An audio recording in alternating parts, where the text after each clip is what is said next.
What's up, guys? I just wanted to say at the top of the show there were some audio issues around the 2 hour and 30-minute mark.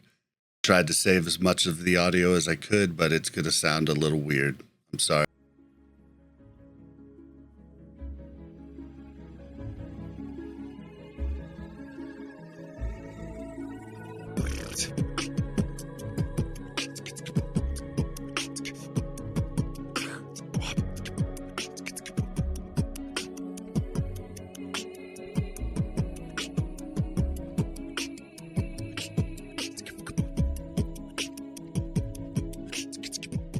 Welcome to Warcraft Reloaded, a podcast brought to you by Mash Those Buttons, covering World of Warcraft Classic and its community.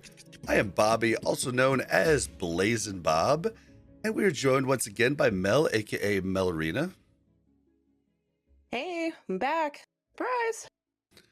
Surprise, surprise. Are you proud of me? I just asked right before we started if I forgot something, and I forgot to pull up the intro, but I actually made it through it, I'm pretty sure, without an error. That was fantastic. I'm really wishing you would have really bombed that. Would have made me It's as if you've done it before. That's quite impressive.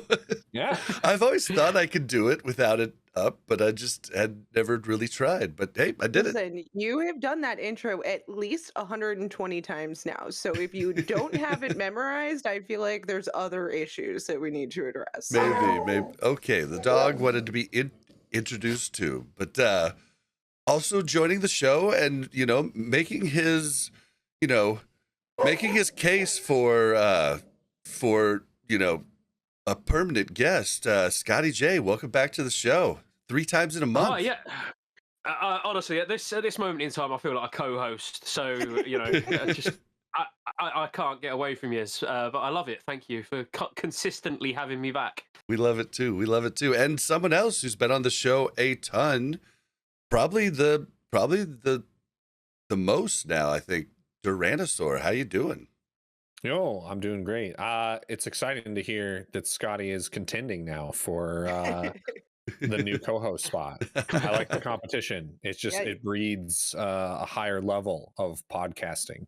This is actually your guys' audition, just so you know. No. So yeah, I hope you came prepared. I don't have the card tricks, so Well, that's all I've got. So if they don't like that, mate, I'm out. I can hang out upside down. That's what I got. You definitely can do the handstand push-ups, which pretty sure none of us could compete with you there. Yeah, I'll Maybe do it. me You and just won't be able to Duranasaur should- see me. I think we should start a circus together. Oh, yes. I like that. I like that too. All right, guys, at the top of the show, I always like to thank our tank patron, Thick Lizzie. Thank you so much for that. We stream live on Twitch at twitch.tv/BlazinBob, BLAZZINBOB. We let you know what the show's gonna entail today. We're gonna go through. We got one review, one new voicemail. Classic Go sent in a question that I thought was a good question, but it pertains to lore, and none of us, I don't think, are really into lore. So I'd probably ask it, and we'd all just sit there and look at you. Like, I decided to know. save it for maybe next week. We're hoping to get Yip on, so maybe it'll be a good question then. But we're gonna hold that, and then Can we get a spoiler? Can we get a spoiler though? Ooh, spoiler. Well, yeah. it's basically he talks about Cata Classic and he just basically was. I mean, he was wanting to know, like, if anybody is considered, just the storytelling aspect of why retail might have went down the wrong path, because it starts getting a little crazy. But I know nothing about the lore after Wrath of the Lich King, and I know very little about I know Warcraft 3. I played through Warcraft 3 many times, and that's the lore that I know. I don't really follow it super well in WoW, so I'd suggest saving that for next week. yep. Yeah, so we'll save that. Yip can have fun with that one. I'll let him enjoy that. Yeah. I mean, I had a great answer, but I don't want to ruin Yip's fun. So Yeah. Very considerate. Then we're gonna go through some of the news, and then we're gonna the discussion section's gonna be like the like basically discussing the interviews that were done with devs, mostly the interview that ScotteJaye did, because the devs weren't nice enough to drop game-changing, breaking, huge changes in my interview. But I'm not salty about it at all. I'm happy for Scotty. I just enjoyed watching Scotty's face as he was talking about new things, and Scotty just like, Yeah, he was just like mind blown. I think he. Oh, but so I'll let you in on a secret, right? So when he first spoke about 10-man loot coming, 25-man loot coming from 10-man. If you actually watch carefully, you can see I'm not even listening. So I was actually speaking to the Blizzard community manager on Discord at the same time. So I was sort of reading her messages and sort of talking to her whilst listening to him. And it weren't until you see the penny drop. I've watched it back so many times, and you can see that moment where the conversation's already moved on, and I'm like, "Oh shit! Did he just say?" Hold on a minute. Honestly, Dude, that's exactly what happened. As the host of this show, it happens to be more times than I'm proud of or can count, where I'm like trying to do something else for the show, for the production, and someone makes a point. Then I come in and ask a question. That's that exact point they just made, and I feel like just the biggest buffoon idiot. Like, it's the worst thing ever. Yeah, I have said on this show. Yep, like what we just talked about. Yep. Yeah. It used to drive Yip nuts, and I felt so bad. I was like, dude, I'm doing a lot of stuff here, man. I'm sorry. Oh, man. But okay, so, and then also throughout the show, we are going to ask a few different trivia questions, and we are going to give out 3 in total. What do they call it? Northrend heroic upgrades. So that's a $50 value. I believe Scotty's giving some away on his stream tomorrow too, but it gives you the boost. It gives you the fishing buddy, which means you never have to carry lures in your bag again, which is nice. It gives you, and he's kind of fun. Gives you the penguin guy, which gives you something in Northrend. I still don't quite understand it, but it gives you pebbles or something. I don't know. It does something. And you get a level 70 boost, and that's all.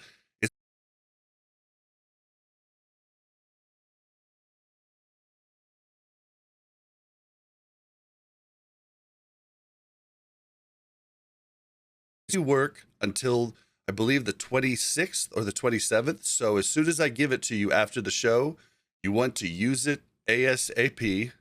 And with that being said, should we give away the first one now at the top of the show? Can I just ask a question about this? Sorry, apologies if I should have read the show notes a little bit better than I did. As you know, I've been in bed, so I'm a little bit slacking. Are these going out only live?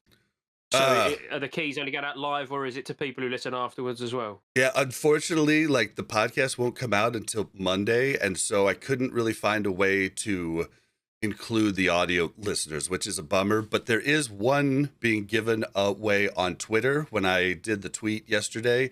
If you liked, subscribed, and retweeted, you get one entry into a random drawing that I'll be doing on a later stream later tonight for the Twitter one. But for the ones during the show, it's going to be whoever answers the question first and spells it correctly, full names, everything.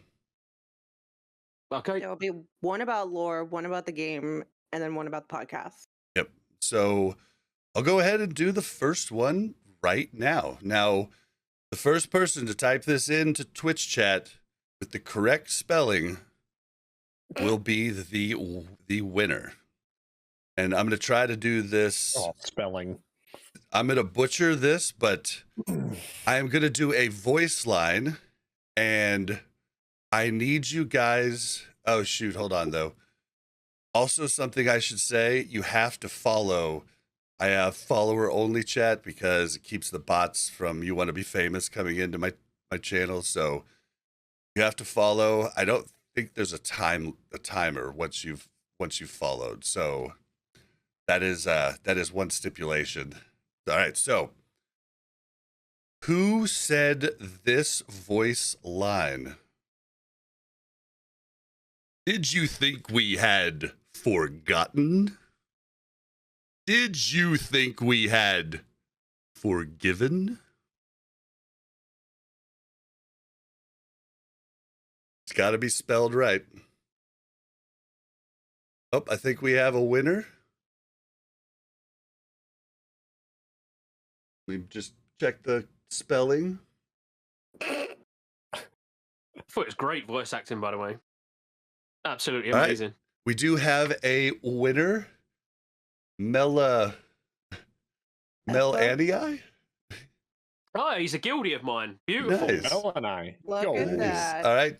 This is NA only, so you can give it to an NA friend if you are EU or something like. But send me a DM on Twitch, and I will get you sorted shortly after the podcast ends. But I got your name down, and you are. Oh, they're EU. Just give it to Mincy. Yeah, you can just. I mean, there's got to be someone in your guild that's NA. I think he's NA. I think he's NA, but plays EU. I think I could be wrong, and I could be offending him now because I even know who he is. Well, I sworn he was NA. Yeah, the EU and the NA accounts are just different, and the codes, like your code, I'm assuming is EU only, like your codes. No, I think mine are all over. I've not been told they're specifically EU, but they possibly are, and I just didn't read it. So yeah, I'm pretty sure they are because they told us that anybody EU had to go to your specific community person. But congratulations! We'll be giving away more here as the show goes on. So there's 2 more chances. All right. I'd recommend giving it a go though, Bob. At least trying to redeem it because mine definitely doesn't say EU only. Yeah, you can try it. If not, it's like I'm sure you've got a guildie that's got an NA account or a friend somewhere. But do I need to write these down? I already wrote his name down, and he should be sending me a DM on Twitch. So. You're way more on top of it than I thought. All right. Nice. Congrats. One down. Yeah, all right. Okay, so we had one new review. Mel, do you want to read that first? Sure. Love the podcast, Mel and Bob and Mel. At least Mel was first. Appreciate the good balance between hardcore and casual vibes you bring to the content. Love from Aussie Torn Druid Dark Overlord. Nice. From Australia. From down under. Love it. Thank you. Thank you very much. We also had a voicemail. If you want to send in voicemails of your own, the number is 816-866-1066. So, yeah, if you want to tell us your thoughts while you're driving or something, do it. This one came in, and I'm going to go ahead and play it for everybody to hear. Hey, Mel and Bob. One of those Horde on White Mane that chased you out. Sorry about that. I just wanted to put out, I was just listening to the latest with ScotteJaye and WillE, and you guys were talking about stuff on Kata.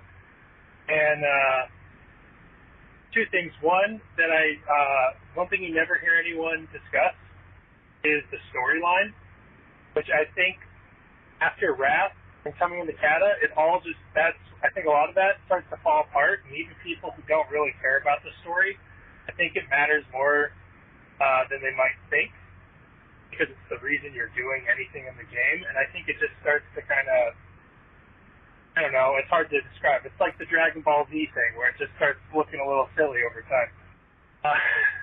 And the other one is, you got with your platform, you got to push Blood Elf Warriors. We need them now. Let's get those race class combos early. And also, Goblins of Workings are terrible.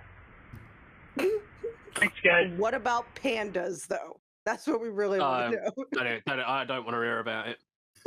So I just messed that one up.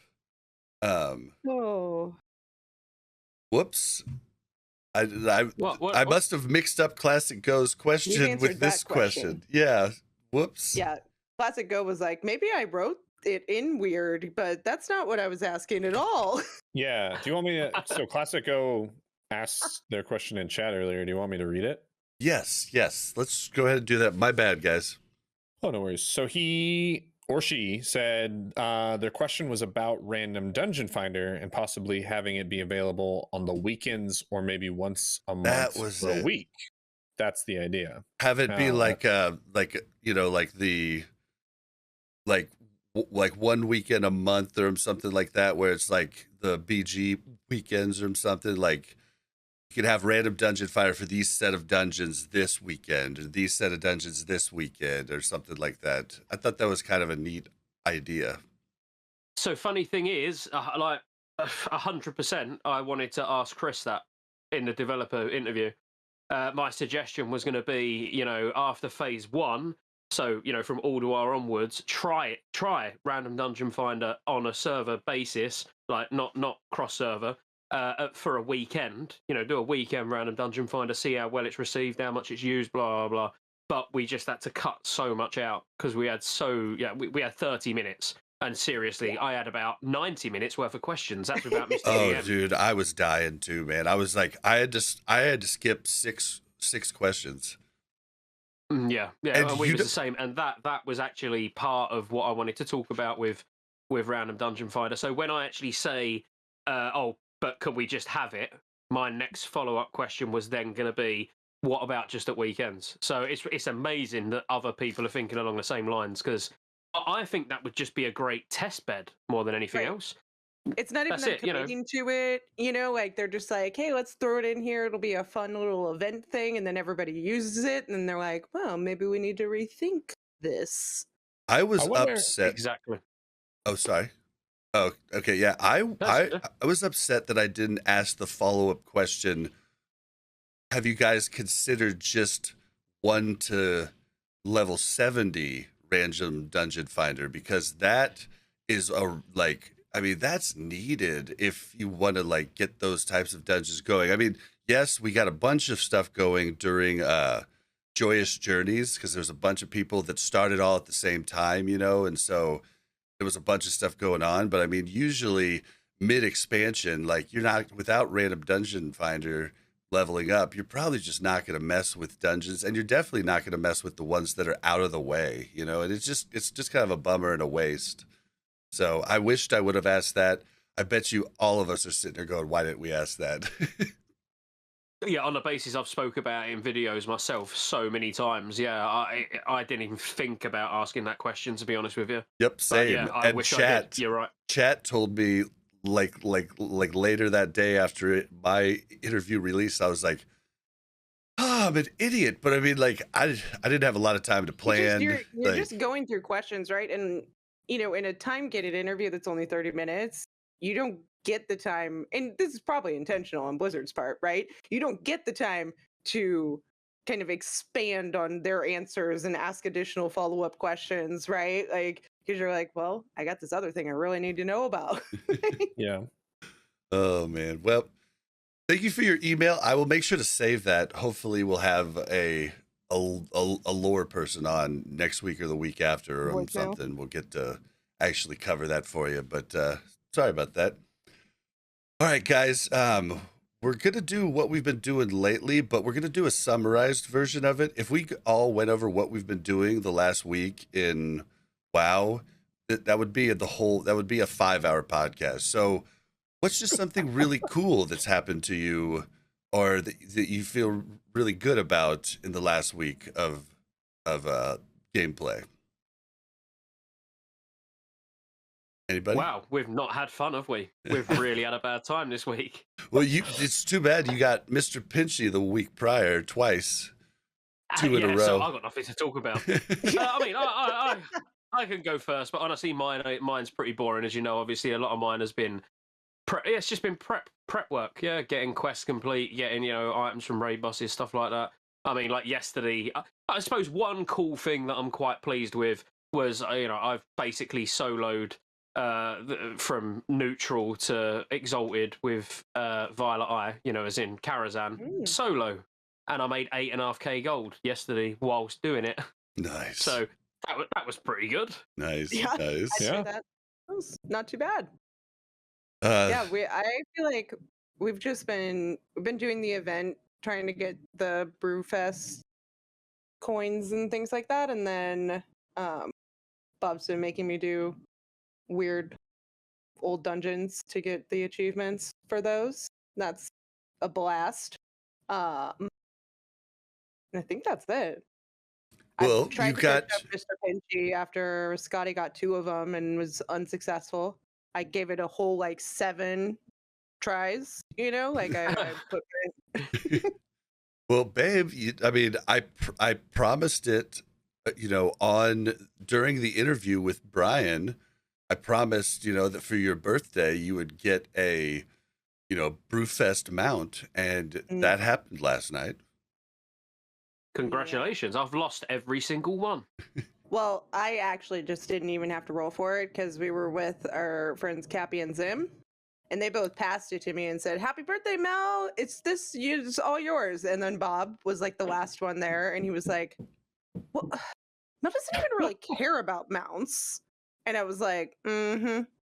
And he goes, "Oh yeah, well, yeah, I guess it's your birthday. Yeah. I said I'd give it to you for your birthday." And I'm like, so don't let him take any credit for this. Like Mel doesn't understand really... sarcasm sometimes. Uh-huh. I mean, I had to have what I said on, you know, the interview come to fruition. So, right, which was really the motivation behind giving it to me, more so than wanting to give it to me. That's all I'm saying. I definitely didn't want to give it to you. I wanted it on my rogue, who's my mount collector. But you know, it's okay. It's okay.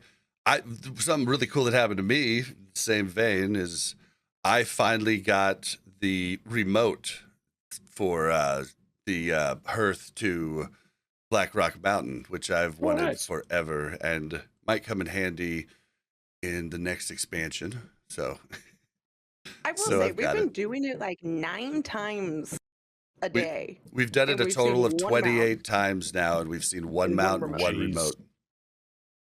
That's crazy. I want the remote more than the mount, I'd say. But you're lucky. You've got nicer friends than me, because trust me, if I was in a guild run and it was my birthday, they'd still need on it and say, well, you've probably had enough already. So I'd have no hope. And I've tried everything, you know.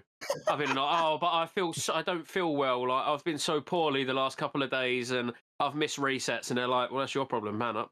You got a cold, mate. So sorry. Oh, man. Yeah, but... I feel like they've dropped the drop rate, because I feel like I saw so many more mounts back when we did it like last year, but maybe I'm just much more unlucky this year than I was last year. So I don't know.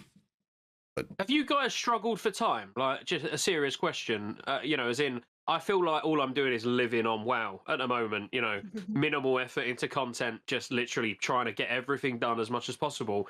And I'm still struggling to get the basics done. Like, even that, you know, getting a Corran Diabrew done a day, it's like, oh, I've still not done it. And it's like 11 o'clock. I need to get it done. You know, I just feel like under so much pressure.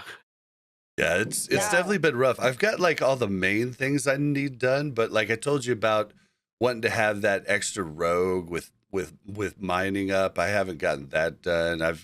There's a lot of like little things I haven't gotten done, but I've got like 23 quests done on both of the main characters. I'm going to be working up right at launch. I've got, you know, all fishing and cooking worked up on both of them. I've got all of their professions up to 375. I've got a lot of stuff, but there's so many other things I want to do, like small things, like knocking out the achievements and different things. And yeah. Okay, well, now I feel much less accomplished because I don't have any of my professions worked up. I, you know, pretty much just, I have 23 quests done, so that's good. That's promising. Yeah. I feel like it doesn't matter how much time we had. Like, there's always something else to do. And I feel like as soon as you feel like in WoW, like, oh, I'm done, I'm all set, then it's like, well, no, I guess I'll just do a new character. And that's just like so many days worth of like playtime of things that you can then catch up on and do with that character, that it's like, that's one of the great things I feel like about WoW, is that like, oh, you need something to do, like you can make plenty of things to do for yourself. Like, it's always there. And I haven't even got an alt, which I'm absolutely like amazed and ashamed at the same time that I've literally not managed to get an ult to 70, ready for Wrath, which, so I know, obviously I'm on fresh, but all I've been doing is raiding, making gold, setting myself up so the first week of Wrath, I can more or less knock everything out on the Paladin that I need, and then I'll do an ult, get heirlooms, and I'll probably enjoy it more. Like, leveling with the 50% buff is nice, don't get me wrong, but I still think I'd prefer 30% less XP, but have the power of the heirlooms. I think that just makes for a more fun leveling experience. So, yeah, I spent way too much money during Joyous Journeys leveling my priest because I had like, a level 2 weapon that had 30 spell power. Then I switched to like a level 20 something weapon, or like 19 weapon, 30 spell power. Then like the glowing Brightwood staff. What the heck is his name? That's it. Yeah, glowing Brightwood stuff. Yeah, I added it to that, and then I added like a 40 to like a blue 61 dagger. Like, and I just kept buying blue gear off the auction house too. So I was just like every like 5 levels. I was so powerful though. Like, it felt so good, but it cost a lot of money. So, oh yeah. But have you done anything you're just really like psyched about? Have you gotten a mount? Have you gotten Mr. Pinchy? Have you gotten anything crazy? I have not really. This past week has been actually a lot less WoW than I thought it would be, because I'm taking like over 2 weeks off of work, and so the lead up to that has meant that I've had to do like a lot of stuff for work. Like, I've had to go into the office a few times and do all that. So it's like, I thought this whole week I was going to be doing like a ton of WoW and have all this time to prep, and now I think it's like kind of a good thing though, because then when Wrath comes out, I'll just have so much to do, right? It won't just be Wrath related stuff, which I think it might get kind of boring. The like 4th or 5th character that you level through Northrend, like, it might be kind of nice that I'm like, oh, I got to go back and level a character that's like either in Azeroth early levels or in TBC stuff. So we'll see. Yeah, we're definitely in the same mindset. That's how I'm feeling. While everyone's like no life in just Northrend leveling, or the heroics. Yeah, we're gonna have the benefit of heirlooms, doing some of the old stuff.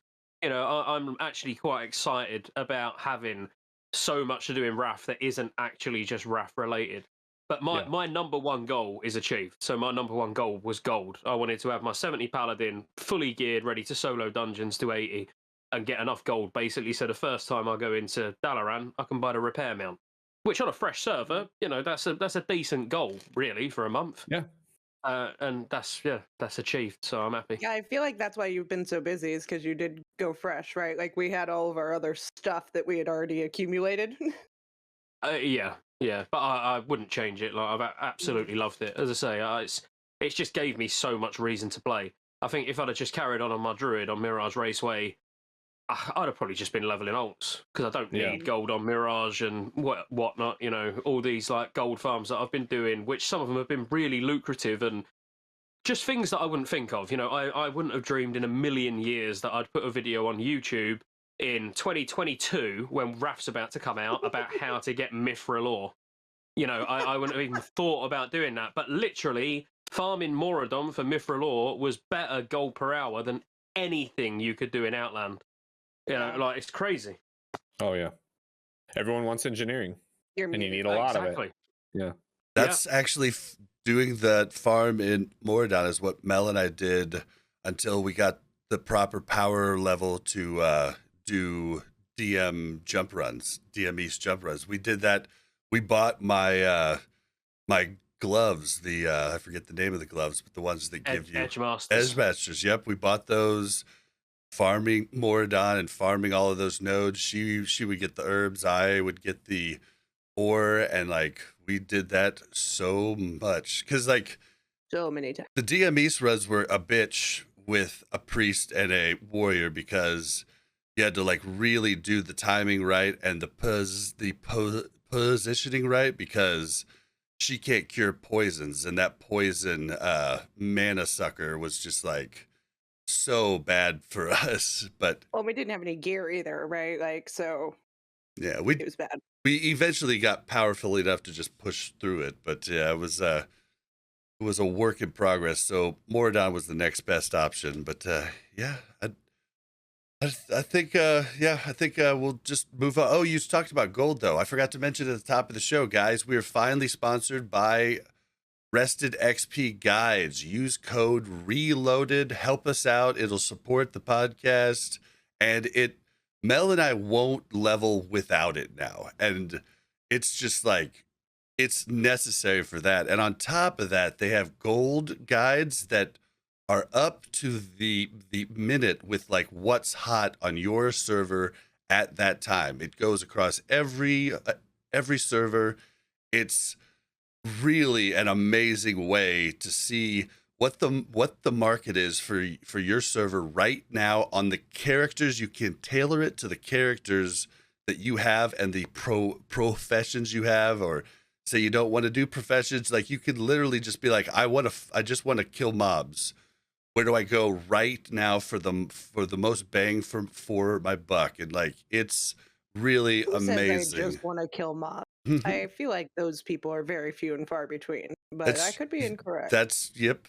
You know, like, it just depends on, you know, who, so like, you who tell me you I are. have the option, like, you can go out here and you can kill these mobs and you can make gold, or you can sit right where you are right now and you can do something and make gold.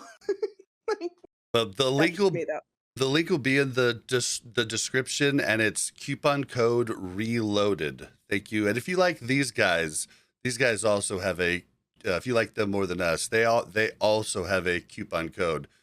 One is Duranasaur, and then Warcraft Reloaded. Use Warcraft Reloaded. But one thing I just want to back what you just said up massively is actually part of the reason that I can afford the repair mount as soon as I get in Dalaran is because of that gold assistant. Not because of the farming that you mentioned, but the profession, where like the gold flipping potential, where it literally says buy this, craft this, and sell it. And I know there's add-ons that do that because everyone straight away says, "Oh, use TSM." I'll be honest with you, I've never used TSM because I use Rested XP, so why would I use TSM? But trust me, the amount of gold I made from dual crafting using Rested XP is disgusting.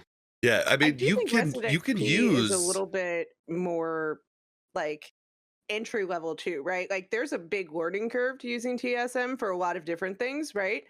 And if you know how to use it, I think you can use it very effectively. But if you don't, you're just kind of, it doesn't tell you what to buy. It just says like, hey, these are the things that maybe sell better right now, but it has to rescan and all this stuff. So yeah, usually I'm looking at something from 62 hours previously, and I'm like, damn it. You can definitely do it with TSM, but you have to go through all those steps and that work to look like this literally parses it out for you and says, these are the top three things for what you can do right now. And that's the beauty of it, is that it just takes you from having to go, okay, scrolling through. Okay. All right. So that's, okay. So that's, no, that's, someone just posted that really high. That's not actually going to sell for, you know, there's a lot of like work that goes into using TSM, and this just takes that right out for you and just lets you know what's up. It's really cool.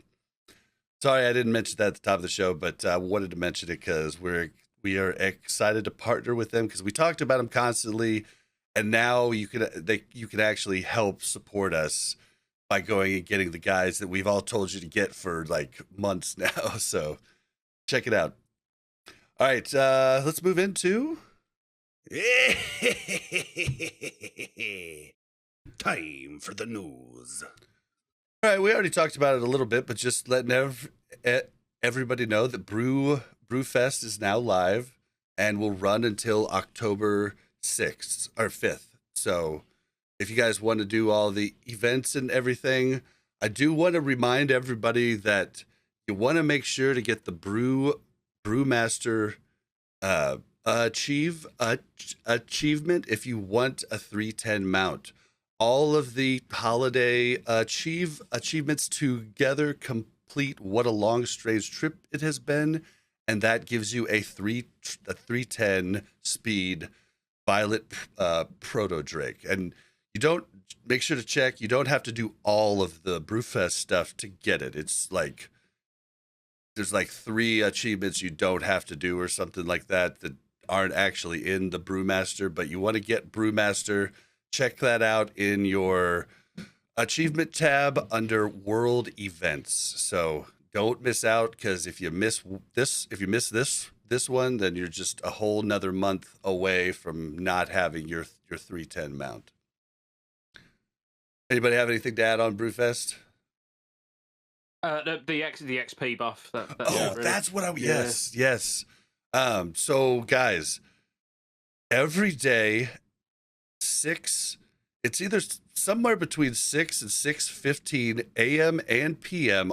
your server time, not your time, but your server time, a buff for 10% extra XP goes out. It's a 2-hour buff.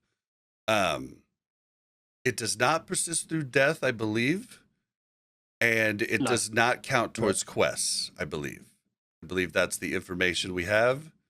But either way, you can get that every day through the 5th, and it's going to be a huge thing for leveling in Northrend. So make sure you are utilizing that buff. I think the first one to break that news of that I even saw was your buddy, the Goblin, right? I mean, everybody's made something about it now, but I think he was the first video that I heard about it on. I done it about 3 months ago. I don't know. Then you were definitely first then. Yeah. Literally, I've done it in a things you should prepare for Wrath or something like that. As soon as I saw that Brewfest was, it's in one of those videos. It's not a Brewfest specific video.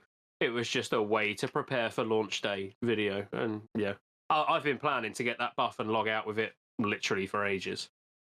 Yeah, well, for our server, it's great because it's going to drop an hour prior to the global launch. So I'll be able to just log our characters in and only have to log out for like 45 minutes. So yeah, I guess I didn't really understand what this was, right? Because yesterday I was like, man, we just missed that 6 p.m. buff. And he was like, well, we don't want it right now. And I was like, oh, yeah. Yes, I guess that's right.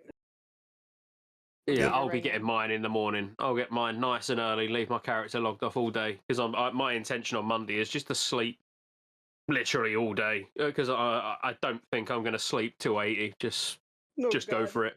I'm not sure what our plan is. Well, I hear that people apparently are going to do 70 to 80 in 8 hours. And I've been racking my brains on how that's physically possible. I've had the people who claim they're going to do it in 8 hours, literally tell me, I am him. I am going to do it in 8 hours. And I just don't. I honestly, I don't get it.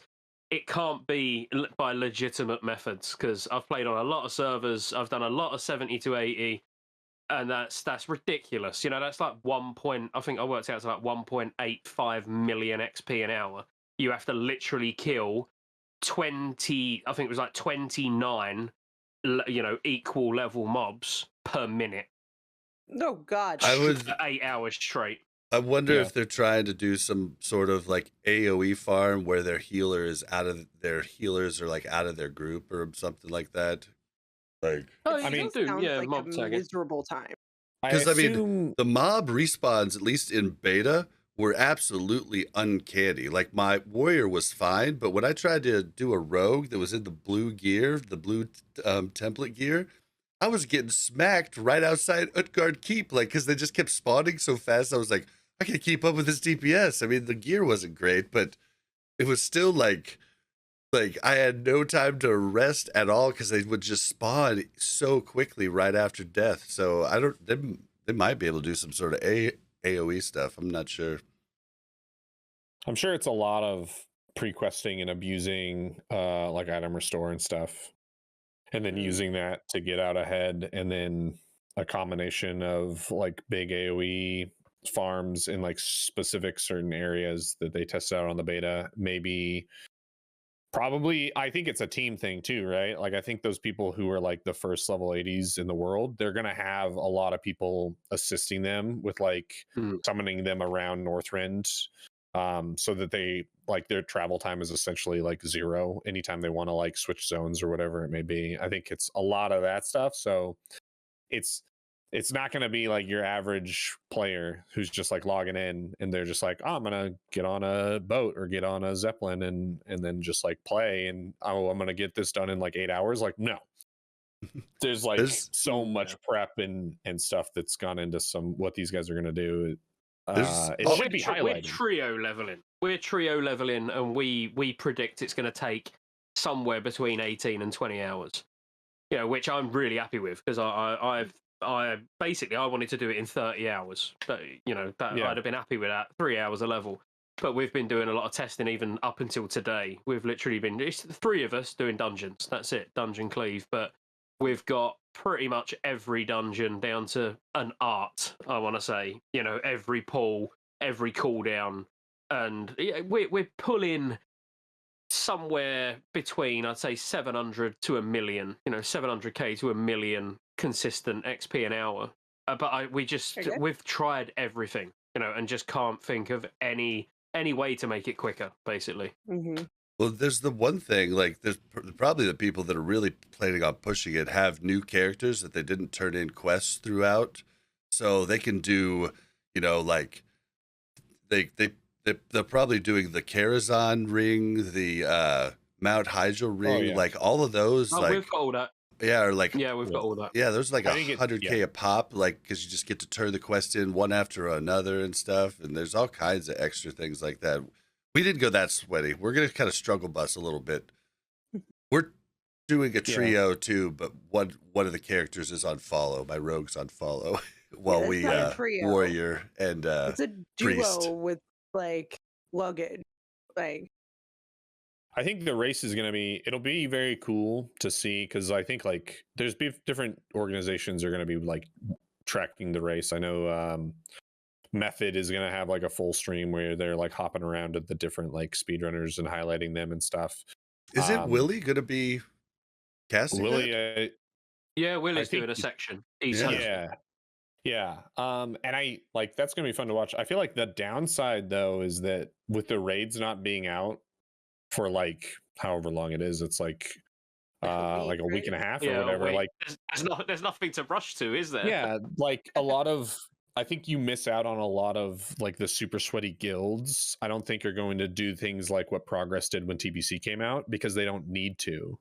Like there's no reason for them to pull like 30 to 40 hour like straight play sessions to try to like get to max level, get attuned, get into the raids. I know there's no like attunements or whatever, but essentially like they don't need to do that. And so I don't think we're going to see those like progression and speedrunning guilds necessarily like participating in the race as much, which is I think too bad, because I love it when like the entirety of World of Warcraft basically is like, hey, we're all leveling, and you've got everyone from the guy who's not using any guides, who's just like taking a Zeppelin, taking a boat, and then you've got people that are like, oh, we've been planning this for like a year and a half, right? And they're all leveling fast, they're all going for the same thing. And I feel like because the raids are delayed, those big guilds are just like, we'll just get everyone's like 2 or 3 or 4 characters done, and we'll get it done leisurely, and it'll be fine. See, yeah, I agree. I think the raid should have been there from the get-go. It would have gave me a lot more, like when you're rushing to level 80, it's like, right, I'm not sleeping, gonna get to 80. You're rushing to go into 5-man heroics.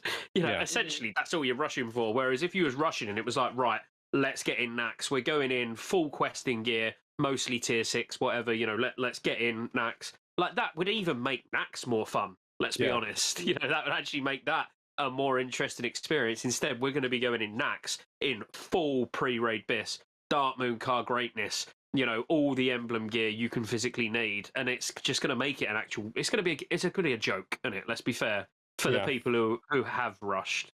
It's the like quote unquote like progression race is going to I feel like it's just going to, it's not going to feel very fun, I feel like, because it's going to be everyone that like has a chance at it is going to be so decked out in gear. They're probably going to have practiced it like so many different times, and like there's no outside factors. I feel like at that point it's literally just logging in and like getting it done as soon as the raids come out, and guilds are going to just slam through it and have no problems.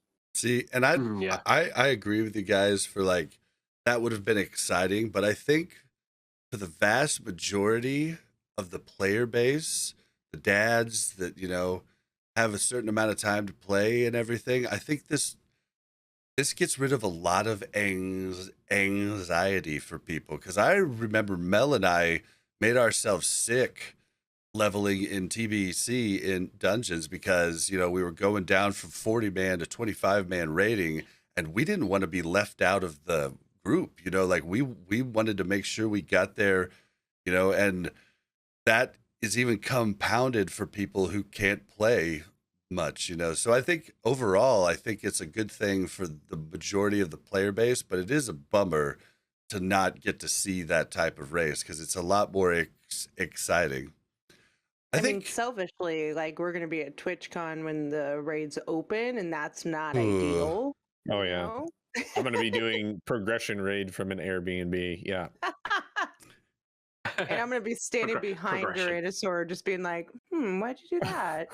You said progression. You're so funny. We're talking progression, about progression. Yeah. Literally, you could just lag out unless you're the main tank and you guys will be fine. Yeah. I mean, even the main tank probably will be fine. It'll be someone else who could just like take it, you know, as a DPS DK or whatever. But it's yeah. I don't think we're going to have any progression in tier 7. Well, the majority of guilds, I think, will probably be all right. You know what would have been the coolest, like world first race though, if they had one fresh server only open the day Wrath hits, and you watch and see, and no raid timer. You just watch and see if a guild could make it, like how long it would take to make it and actually clear Nax. It'd be fast. I'd have played there. I can tell you 100% I'd have been on that server. That would be a neat thing. That's how I wanted Fresh to come out. I wanted it to come out the day Wrath launched because I feel like you would have just gotten people who really wanted to play Fresh, and the server numbers would make a lot more sense rather than your tourists who are just like, well, I'm set over here. I'm just going to play on Fresh, and then I'm going to leave it when Wrath launches and never look back, you know, type of deal. This is where I might, this is where I will contradict myself. So, like I would have played that server, you know, 100%. Like if there was a fresh Wrath launch, actual Wrath launch, user all going into North End, we're level 1. I'd have loved the prospect of that 4 weeks ago. But actually, I would probably say I've preferred the way they've done it.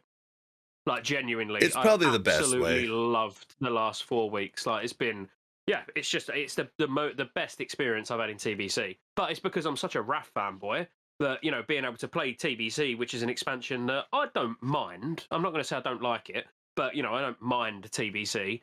But doing it with level 80 talents, it's just been a game changer. I've enjoyed TBC in a way that I wouldn't have. Yeah. Well, and I think for the most part, it's probably the best thing. But the only problem I saw is with just like, you know, what we saw with server queues and everything else. And like, I just hope that those servers are healthy after everybody goes back home, you know.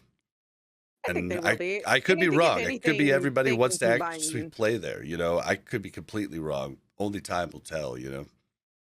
Well, our server queues definitely disappeared with the bot ban wave, and I like what you asked. So obviously, I know we're going to get into the interviews and stuff, but you know, you asked Brian about it, and it was very like, oh yeah, that sort of thing can pay. That could have made a difference, but he didn't say yes. That's what we done. He was very evasive with his answer, but I know, as in, like I'm telling you, factually accurate, that I personally know gold sellers that have been banned on the fresh servers, and you know we're talking gold sellers with tons and tons of accounts. And if you sat there now thinking, why do you know loads of gold sellers? Because I buy gold. No. It's just because people talk to me. I literally, as many of you like may have even had emails. I get emails from gold selling sites, you know, saying, can we sponsor your videos? And it's like, that's a bit weird. Like I can't really do that. But I had one specific site reach out and say, like, can we sponsor a video? And I emailed back, I could email back to everyone, you know, I emailed back saying that would not go down well with the community, me, you know, accepting it, blah, blah. And they said, we'll come back with a revised offer. And I was like, I didn't reply, but I was thinking I didn't want a revised offer. I've already told you no. And then they emailed me again and said, scrap that. All of our bots have been banned on Feckle. Oh, wow. Which is my server. So, yeah, like, I know never mind, we don't need you. Yeah, exactly. I'll just buy it from someone else. Don't worry. But I want to, but that, like, 100% truth. Like, they genuinely, I think that's where the server queues have gone. So many bots have been banned on these locked servers and they can't recreate the accounts, which isn't that scary. Feckle went from a 12,000 people queue to nothing. Like, is that how many bots were actually playing? That's how big the scary. was. It was like 6 hours to 3 hours to literally just nothing ever. And then the other day it was like 200, we wonder, and we were like, whoa, hold on. And then it was fine. It's crazy too, because like I think they alluded to it. I think in your interview, Bob and Mel, and I think also in Josh Corbett's interview when he asked a grinned about it, Josh Greenfield, like they kind of like waved it out, like what Scotty's saying, like they were just sort of like, oh yeah, we locked the servers, so then like bots got, and then we banned some bots so they couldn't come back. The transfers were great. But the transfers, it was the transfers, and I'm like, it's the bots, dude. Like, it's 100% the botting. Well, and we get mad at him, but I mean that's some big money. Like, unless we're gonna be okay with the WoW token, like, I mean, we've got to be happy with like just getting the game and getting, the like recent support. It's like, and that kind of brings me into my next couple things. So Blizzard's been recently like basically commissioning different creators in the classic space and giving them an opportunity to make videos for them. We got one from WillE about 5 big PvP changes. I'm not going to go over the PvP changes because he does it in a really concise, under 10-minute video, which will be linked in the description below. But he does it great. It's great changes. He has, it's cool because I'm sure Blizzard gives him the exact info, that like he can use, and it's great. And then there was one from Platinum WoW where he does his, fun interpretation of lore of the trolls in Northrend. And then like they did the one that just absolutely blew me away was the Wrath of the Lich King Classic trailer by Hurricane. Have you guys all seen this? Yeah. It was awesome. It's insane. If you don't know Hurricane, he also did a Nax one years back for private servers. He did a AQ1 Blackwing Lair, but I mean, he was awesome. He was gonna do one for Road to Rag too. Oh, really? He was very close to doing one, for our hardcore Molten Core. And the thing that stopped him was he kind of needed like GM privileges. Like he needed an account with GM privileges so that he could get the footage he needed. And he just wasn't able. He like reached out to Blizzard, and we tried to reach out to Blizzard, and we just like couldn't get it for him. But and then there's also like Sarth, Zico, and Quissy did that video that's like on the launcher. Like they've been doing a ton of stuff where they're just like, hey, there's so many talented people within the WoW sphere.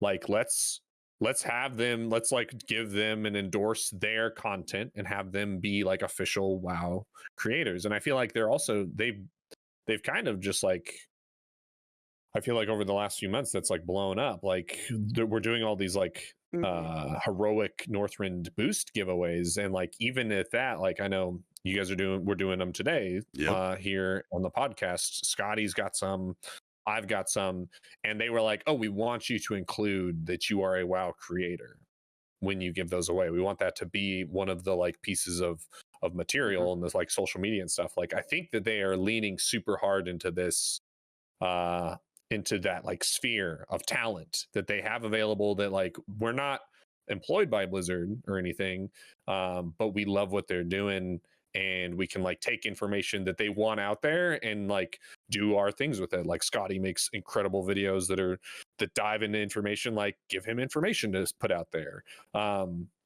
Give Bob like the opportunity to interview people, because that's what we do. We come on Warcraft Reloaded and we talk to people, and just like finding all of our different talents in different ways and utilizing us. And I think that is a very good sign, because I think that means that more people will have more information just about what's going on at Blizzard. And that's like, I feel like always the biggest downside with Blizzard is like, we don't know why they do the things they do. So people jump to conclusions and it turns into negativity. So the more open they are, transparency. Yeah, I think that just, it breeds so many good vibes.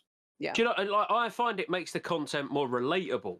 Like, that's the best way that I would put it across. Because, like for example, WillE. So WillE's done a few videos for Blizzard now, and on the World of Warcraft official channel. If I see a World of Warcraft official video pop up, I'll be honest with you, I don't click on it. Like, I don't want to watch it. Why do I want to watch something that they've put out? I'm not being funny. I know it's going to be basic. It's going to be boring. I don't want to watch it. Right. As soon as WillE started doing videos for him, I click on all of them. Just, you know, it started with WillE, but now I know there's other people doing it as well. But, you know, it's like, oh, I wonder who's doing it now. You know, I wonder who's the voice of this video, who's putting content into this video.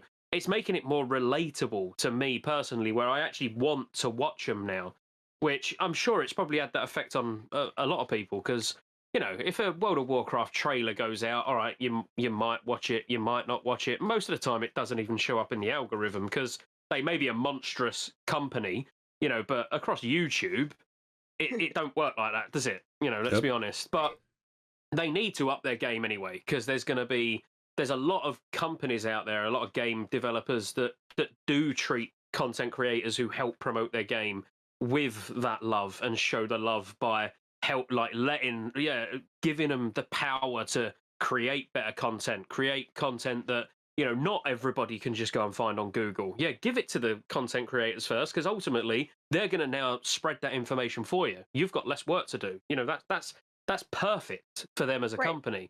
And that is something that Ashes of Creation, and you know I talk about them all the time because I'm quite excited about that game, they're already doing well. You know, even though they're only in alpha, you know, and beta should be soon, but soon was like 2 years ago. But I was amazed, you know, when I streamed the Ashes alpha, I don't know, I had 100 viewers on Twitch, you know, not that many, but still, a decent amount, really, when you look across all of Twitch. 100's not that bad. Yeah, but I actually had their marketing director in the chat, Margaret Crone. Wow. She was in the chat talking to everybody and saying, what do you think the game looks like, blah, blah, blah. And I'm like, Jesus, I'm like Asmongold streaming this at the moment. You know, why are you not in Asmongold's chat? You know, but because she's seen me stream the game. Well, you can't get anything done in Asmongold's chat. Yeah, I mean, yeah. But you know what I mean? It makes you want to help the company when they want to help you. Definitely. Yeah, and you're right. Like I can be honest, the only Warcraft videos I watched on YouTube like prior were the ones with Taryn Gregory, and it's just because I personally know him, and he's the guy that every BlizzCon would sit with us podcasters who were kind of we used to be looked down upon from Blizzard. Like, it was hard to get like press passes, everything, but Taryn Gregory would always come down, you know, the first few days and talk with us for hours at the Hilton bar, like the podcasters, like the redheaded stepchilds, like, and he was always so into everything. And so whenever his would come up, I would be like, yeah, I'm going to watch this. And it's the same thing with WillE, Sarth, Quizzy, you know, Platinum WoW, and all these different, you know, things. Like they're really just, I mean, they're doing themselves a big favor, and they're gaining a lot of community respect and ire. I think it's really neat. Can I say one thing where it can swing in the other direction? And this is going to be a little bit controversial, probably, especially for anybody who's a content creator that's listening, is you shouldn't lose yourself at the same time, though. You know, as in, like, I hate to see it when you've got somebody who's quite a big. I'm not saying anybody has done this, by the way. I'm not like pinpointing anyone. I just mean in general. You know, when you've got someone who's a big personality, got a lot of opinions, and then when they do start doing things for them, then they start towing the line. Do you know what I mean? I know you do exactly need what you to. mean. Yeah. You need to keep your hold your own, even if it is with Blizzard. Still, just have your own opinion because they won't mind. You know, as in they'll respect. Oh it. yeah. There's people out there, I don't want to name names because I don't think they necessarily want that reputation, but there's a lot of WoW content creators who are very quick to criticize. And I respect those people a lot because even when they do get the opportunity to like do WoW specific content, they are maintaining that. And I think that's important because I don't know, I feel like the average viewer, the average player, like they want people who can connect to and talk with Blizzard to voice those things. They don't want people. Absolutely. They don't want content creators to just be like, Blizzard's the best, everyone should play the game. Like that doesn't, no, because that's not how they feel. But I think Blizzard knows that too, right? Like I think they will rely, and I'm not saying like, you know, there are certain times where you're just trying to get information, right? And then there's certain times where you have to dig deeper into a topic, right? But I think Blizzard understands that they, like us doing an interview and them just like providing the same information they've provided elsewhere is not going to help them at all, right? Like that's not going to make it better. It's just them getting the information from a different voice, and that's not helpful. But I do think that it is difficult for a lot of people to hold their ground in something when they feel like they shouldn't speak up, right? Well, but there's different avenues to do that. Like in creator Discord, I've definitely like voiced some like negative opinions, and I apologize for it, and I just give my reasoning, you know, and you know, it's been nice. There's been different people who've spouted up for me and be like, dude, this guy's usually really positive, you know. So, but like, say a Blizzard interview, I've got 30 minutes to get answers from that person.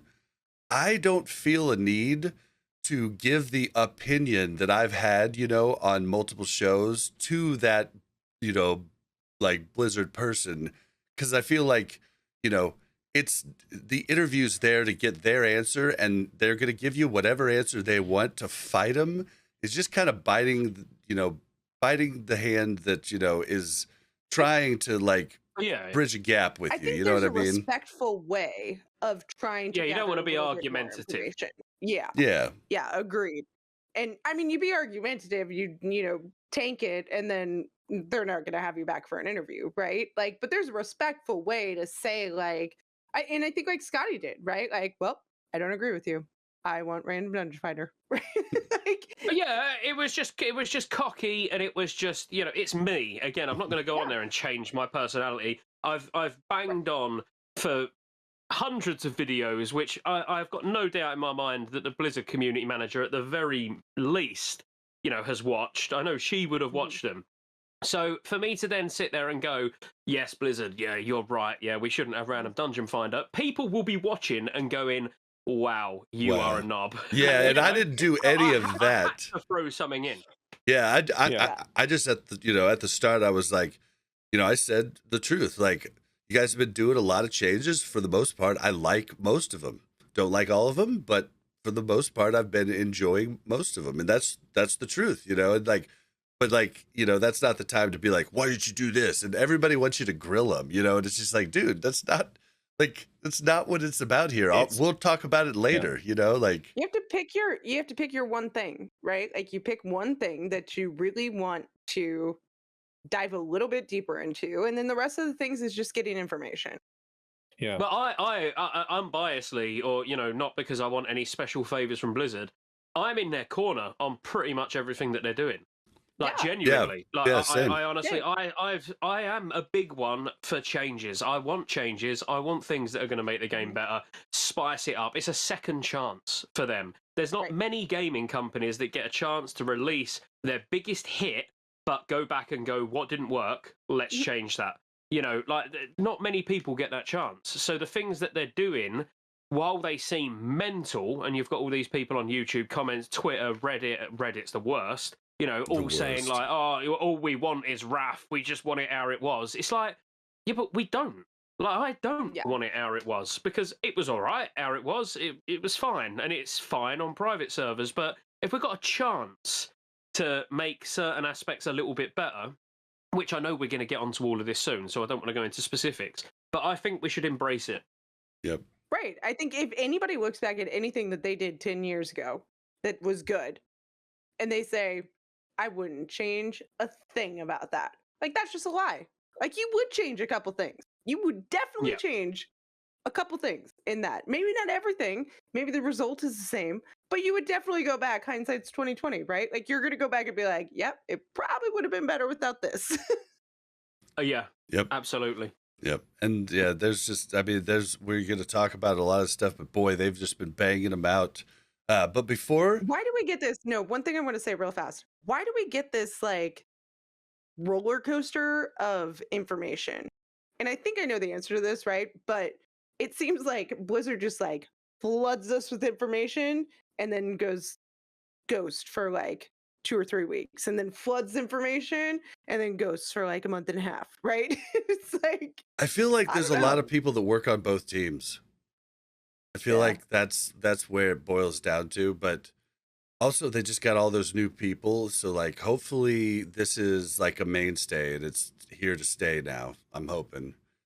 But yeah, I'm not sure. But we're gonna get into like just a couple changes that just came in just this last week, but I want to do one more of our giveaways.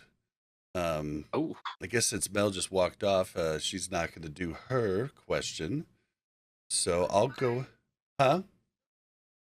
Okay, so I do want to wait to let Mel do hers, so maybe we'll just start on the next topic. We'll be doing it here shortly, so don't go anywhere. All right.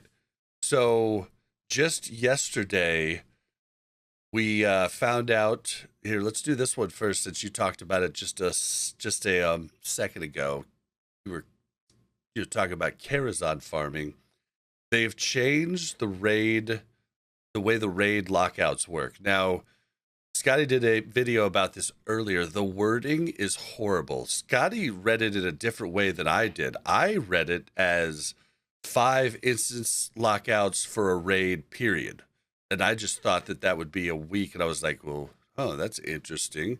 But then, like, when Scotty did his video, he talked about how it said there would be added to the dungeon instance lockouts, which would be horrible too, because if you're farming in a dungeon, you might lock yourself out for raid. So we're assuming that it's on a different timer, but there is lockouts now I've for got raid. some info. Oh, good. I think I've got some info. So actually, I wish I could say his name, because he put a brilliant comment together on YouTube, and I'm gutted that I didn't actually look at what his name was, because I'd love to share it out. But the way he's interpreted it, and what absolutely makes sense when you read it, is what my worry was let's say me, I'm farming Moradon, getting Mithril, and then it's raid time, and I'm like, I've hit my 5 instance lockout, I can't get into the raid. So the raids do share a lockout, like your 5 instance lockout. But technically, how that reads is interpreted right, you could technically do 50 instances. Well, maybe not 50, because it's probably not 50. But you could, as long as you've only done one, like that particular instance once in an hour. So you could do Moradon 5 times in an hour, but then you could go to Ramparts, and Ramparts won't go towards that 5 instance lockout. Then you could go and do Blood Furnace, that won't go to that 5 instance. Then you could go into a raid. I'm not sure, but the way he read it does sort of then make sense, because it would stop that where, you can go into Nax after you've done 5 of the same instance farming gold, but you wouldn't be able to go back into the instance you was just farming gold in. I'm not sure. That is it's true. poorly worded. That now that you say that is true, because I've gone to a different instance and been completely fine. I'm pretty sure. But you can only do each instance once an hour. Yeah. It does say, with this change, farming a dungeon should not prevent you from entering a raid instance, so long as you don't attempt to reset and re-enter that raid instance multiple times. Yeah. So, It's oddly It's going to worded. be sorted. We're pretty sure, right? It's I think I think the gist of it is mostly like if you were someone who was already like farming raids, maybe you were doing like the Sunwell Plateau trash farm, or maybe you're doing Karazhan trash farm or whatever, you're no longer going to be able to like infinitely reset and farm those raids. That's, I think, the meat and potatoes of what this change is about. Yeah. But could this actually be a positive? Well, not a positive change. I don't know how you'd look at it, because I quite, I'm a prop paladin now. I'm loving farming dungeons at the end of the day. So could this actually open up for more abuse? So, I could farm, if how I just explained it is actually how it is, which, please, I'm not saying it's fact. I don't know. But, could I farm, let's say, Shadow Labs 5 times, then go do Mana Tombs? That's 6. Now go do Orkanai Crypts. That's 7. Go do Sefek Halls. That's 8. Maybe then I'd just go over and do Blood Furnace, Ramparts. Well, do you know what I mean? Could you essentially actually do even more dungeons per hour like this, but make sure you're not duplicating the dungeons that you're doing until that lockout then expires? Like, I don't know. I need to do a lot. I think that's correct now, but I'm unsure to say for sure, but I feel like I've done that before. Like where I do like 5 instances, and then like I go to a different one and like I'm completely fine and I can do 5 more. I feel like I've done that, but I just don't know for sure. But it's definitely not something that used to happen. As in, this would be new. If you was at your instance lockout, it don't matter what instance you go in. But it looks like they've put raids on it, but then they've made this stipulation so my worry doesn't come to fruition. So, like, my whole worry was so many people farm dungeons now for gold, and it's only going to get worse in Wrath. Remember how easy the dungeons are in Wrath. Farming gold in dungeons in Wrath is going to be far, far more lucrative even than it is now in TBC. So you're gonna, it would just be that problem where it's raid time and you've got 15 people that are all locked out, and you've got to wait 20 minutes. So have they then put this stipulation in which actually could now lead to possibly more abuse? I don't know. So somebody said it's 5 resets per hour, right? Which could make sense, right? So if you enter that's what it dungeon, used to be. Yeah, that's what it used to be, but people are saying that it's different now. But you could still enter a 6th dungeon or raid, right? As long as you don't reset it, right? If you've done 5 resets. No, you wouldn't be able to physically walk in. No. Oh, that's a good point. Because that would be your next reset. You wouldn't be able to walk in. But it wouldn't be. Changed. You didn't reset it. Like you did 5. You don't reset on the 5th, and then you just walk into 3 different dungeons, and that's still the same reset. That's probably what people have been doing. Because you get saved. It's a different ID, though, isn't it? It's not. It's not about resetting. Yeah, but it's the same. Like for instance, we would be able to do like so when we were boosting or getting boosted in Scarlet Monastery. They're all the same ID. Yeah. So they're all Graveyard, Library, Armory, and Cathedral are all the same ID. So you could do all of them and then reset, and that would only count as 1. Yep, but it only count as 1 because it's the same instance. It's the same ID. Right. But what I'm saying is, say you do Sethek Halls 5 times, but on the last one you don't reset Sethek. You could walk in all of those Addon dungeons and still have those to do. And don't reset them. Yeah, you just walk into one, do it, walk into the next one, do it. I feel like different IDs. Well, I feel like the whole instance cap thing is based on like resetting, though. It's not based on I think right? Bob is right, because I think that at the like all of those IDs, I think all IDs sort of like work on like if you think about them as like being layered, right? Like you could theoretically go into all the Addon dungeons one time each, and then right click your portrait, hit reset dungeon. You are now going into lockout 2, and you could go and do all of them on lockout 2, and then zone out, right click your portrait, hit reset. Actually, yeah, it does make sense. I'm not sure. Yeah, I'm pretty sure that's the way it works, and that's why people are getting confused what you're now. saying does make sense. I know we used to do it with Scarlet Monastery because it was the same ID, but yeah, that was weird. But I thought Orkingdom were separate IDs. I mean, we could test that like very easily. Just walk into all the That's true. Orkingdom ones, but I feel like that if that was the case, then you we'd have seen that already.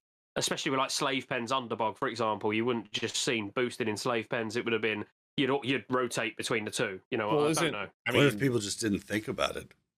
or that like, I feel like Underbog just isn't. Maybe it's just not good enough, right? Like, because how long, like, how many Slave Pens runs can you do before, like, when you hit the lockout? How much time is left before you get back to the reset of that first lockout? Yeah, it was And pretty maybe good. it's just like, maybe it's just like it was done in such a way that there isn't that much downtime to just stay in Slave Pens and hit lockout and then just wait around a little bit. I wonder if I can't be it, sure. I don't. By adding raids to it, they may have changed it to resets instead of entering instances, right? Because before, I do think it was you can only enter this many instances in an hour, right? But now I'm wondering if they've changed it to you can only reset this many instances in an hour. Well, because if it worked that every single instance you enter like counts as a lockout, then you could theoretically, like, on an epic flying mount, right, go zone into like Ramparts, Blood Furnace, Shattered Halls, and then fly over to Auchindoun, and you would only be able to zone into 3 of the Auchindoun, and then the fourth one, it would just say you're locked out. I don't think that's how it works. Yeah, I don't think it is. Yeah, because I think I could I'm walk not sure. in. I was under the impression it did. If I'm honest, I was under the impression that it was like that. Yeah, I just don't think there's been 2 dungeons close by that are good farms. But now that I'm thinking about it, man, if you had an herbalist or a miner and an epic mount, you could have cleaned, and you were a rogue or a druid, you could have cleaned up early on in the expansion, like that first month. Ooh, because you could have just went into each of those, got the nodes really quick, reset, then did it again. Ooh. Well, now it's confusing because now we don't know what the starting point was. So now, even if we did know what the end point after these changes was, like, we don't know where we started. So now, where are we even at with this? All right, well, Mel. Good job, guys. We just confused ourselves even more. I know. Yeah. Mel, why don't you do your giveaway now? Everybody in chat, Mel's going to ask a question. Whoever answers it first gets a Northrend boost, upgrade, heroic upgrade.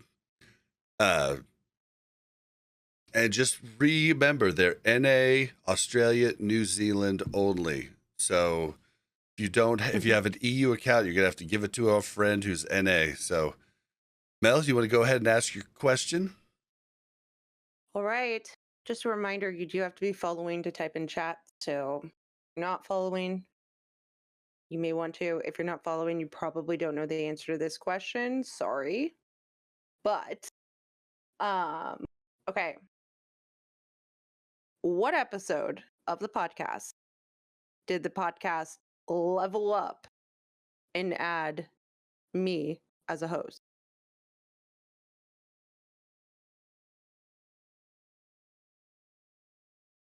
I know you probably don't remember. Oh, nobody remembers. Everybody's Googling now Mel. and like trying to find I don't remember the podcast before Mel, but Let's start throwing out numbers, people.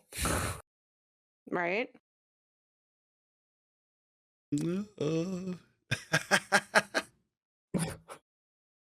People are guessing. Nobody's got it yet. Is it a trick question? No. It's like there's a definite I wasn't number. on it initially. Bob likes to start podcasts without me and then bring me Gonna on. bring you in once they're established. Yeah. No, not really established. Once they're going downhill and he's like, we need a savior. I feel like that's what it is. Yeah. We've only got one answer so far that's close. Yep.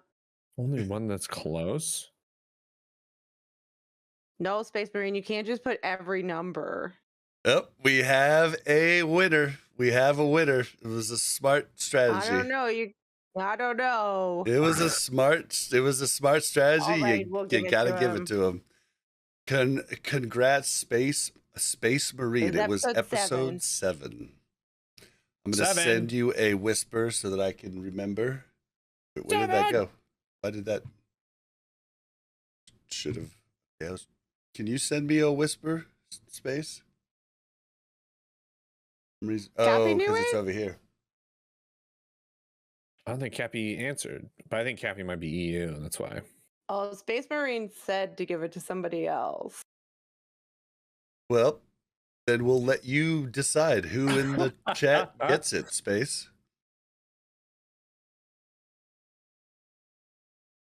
Yeah, because Cappy can't use it. He's bought a boost. Oh, yeah. That's a tough thing, too.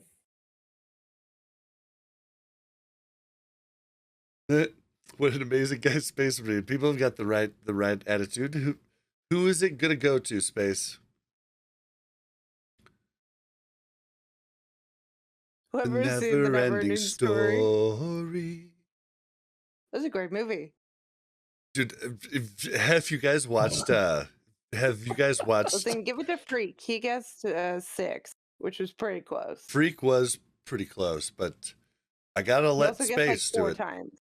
Space says s'mores. So s'mores, make sure to send me a tell, because for some reason I can't send you one right now. Oh, here, maybe I can do it over here. Okay. All right, s'mores, I got you. Congratulations. I will get you sorted shortly after the podcast ends. But I got your name down. Winner number 2. Oh, there we go. 2 down, 1 to go. Still have 1 to go. We'll be doing that towards the end of the show, so stick around. All right, next big change. Sarth 3 Drakes has been changed to now when there's 1 Drake alive, Sarth has 25% more health. 2 Drakes, 45% more health. 3 Drakes, 65% more health. Just to let anybody know who doesn't actually understand like the change here, this is a change specifically to stop the Zerg strategy, which I was doing on beta in blues. Like our whole raid was in blues. We were able to burn Sarth down before having any problems with the Drakes up. We wouldn't even have to mess with the Drakes. And this is a strategy that did come in our original Wrath, but came in like during Oldawar when people had a lot more gear. And this change is basically to try to make it to where we have to, get a lot more gear before we're going to be doing the burn, because the burn's still going to happen. It just might be a little bit later in gear level. So this change is to make you do the encounter correctly. And I think it's a good change, but what do you guys think? So wait, can I clarify? Before the health did not increase? If you It had only increased to 25, like by 25. yeah, it's up about 40%. Yeah. Okay. Yeah. So this should make it so that, you're not able to, like, every guild isn't able to do Sarth 3 Drakes right off the bat, because this would mean that most like sweaty casual guilds would be able to do Sarth 3 Drake pretty easily on 25 man. 10 man, it's a little bit different, but yeah, I don't know. I think it's good. I think we'll still see 25 man, 1 tank, 1 prop paladin, 1 holy paladin, and 23 DPS, and still probably be able to do it even with a buff. We're talking full bish. Yeah. In tier 7. I think that it'll maybe not like the first couple resets, but I think for that reason I think it's a great change, because again, like what Scotty's saying, I don't think it's going to take very long before more and more guilds are able to still do the burn strat. It's just like adding that initial hurdle, which I think is a good thing across all WoW rating. Like, have stuff be hard at first and then get easier over time. Definitely, because if I'm doing it, I mean, I guess they weren't pug guilds or raids I was doing it with. I was doing it with, like, you know, Simonized Cricks, you know, like a lot of big pumpers, like really good tanks, Rugs, Zyrene, but still, we had lots of pugs, and we were all in blue gear. So, like, I just feel like it's good to get it some buffs, so it at least has some, you know, some bragging rights early on. But I don't think there's anything wrong with, like, the burn strategy becoming something later. Like, I would have not liked Sarth to be immune until all drakes are down. Like, I like to see, you know, if people are able to burn after you know, 1 or 2 drakes, you know, yada yada. Like, I think this is not bad.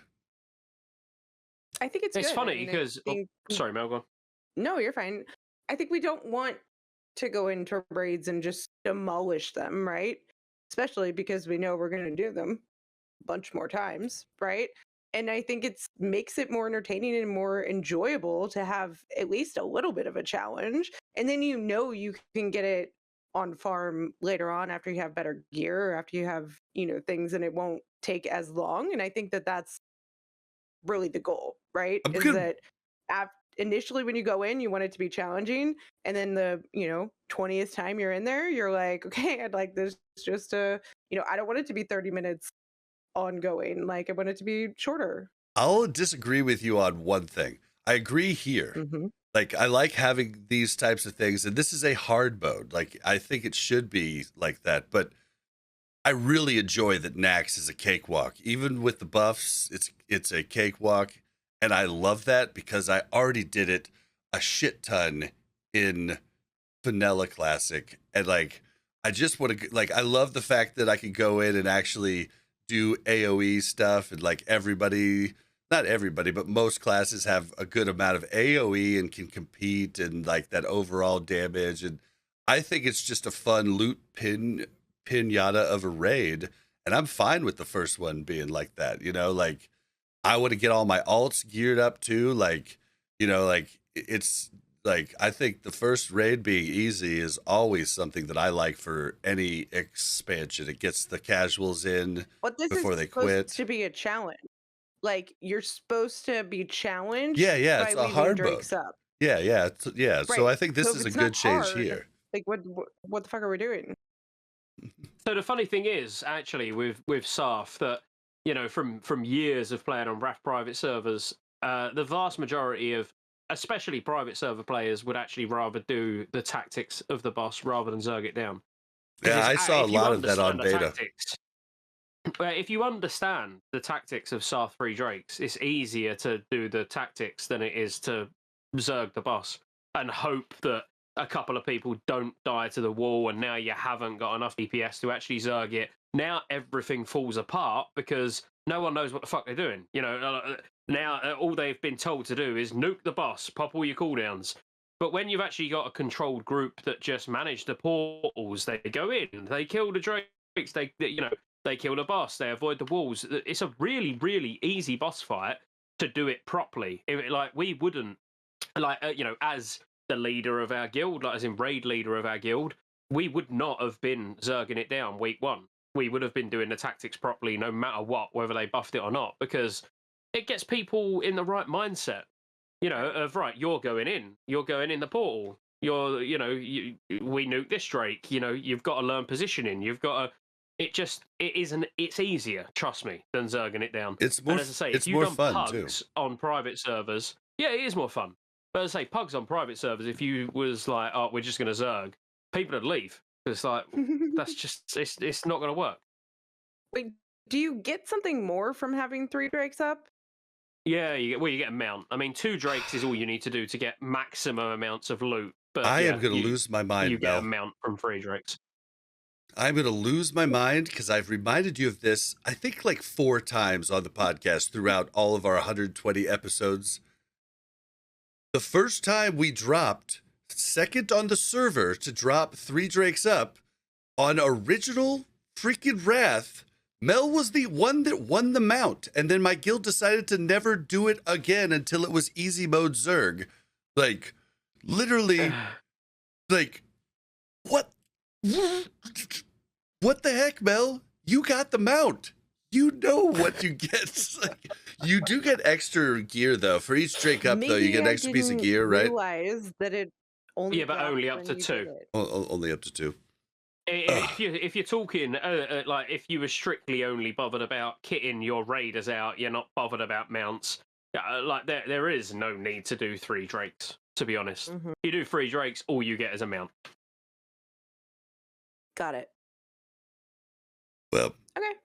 I mean, can't I'm fine believe, with it. Mel, you had that. You had the mount. Like, out of all of us. I am. It's glorious. Probably got it for my birthday.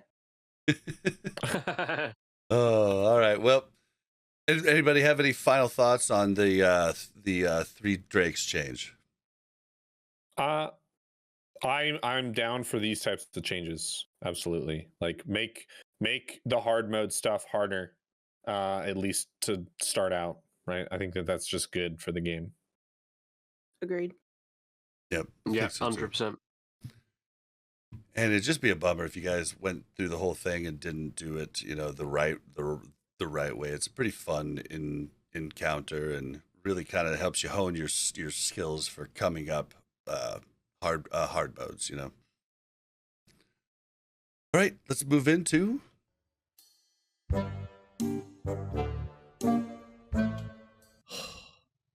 Bobby, we need to have a talk about this World of Warcraft Classic.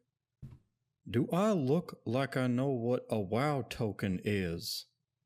All right, so for discussion here, we're going to break down some of the changes that Scotty was lucky to have in his interview that they weren't kind enough to give me 1 or 2 of in my interview. So they were trying to distract Scotty because they didn't want him to go too far into the random dungeon finder. They were like, if we give you enough other things, you just won't even remember to argue with me about the random dungeon finder. Oh, man. Well, yeah, they dropped some bombs, and I was so jealous of Wait, the I think answers. Scotty's muted. Scotty, you might be muted. Was he trying to talk? Sorry, yeah, I am muted. Sorry, I was doing something else. My bad. Sorry. I just wanted to make sure. We don't want to miss out. I was just saying, yeah. I can't even remember what I was saying. I'll be honest with you. I've had a few beers now. Just ignore me. Just let me sit here muted and just mumble to myself in the background, and you have a really meaningful conversation and pretend I'm not here. So Scotty's like, I really contributed, and then he's like, wait a minute, I didn't say anything in that last bit. Do you want to, Scotty, since you did the interview, what should we hit on first that's here in these changes? What should we jump into first? I would say the fact that we're going to get 25-man loot from 10-man raiding. Yeah. From tier 8 onwards. I mean, I think that's quite a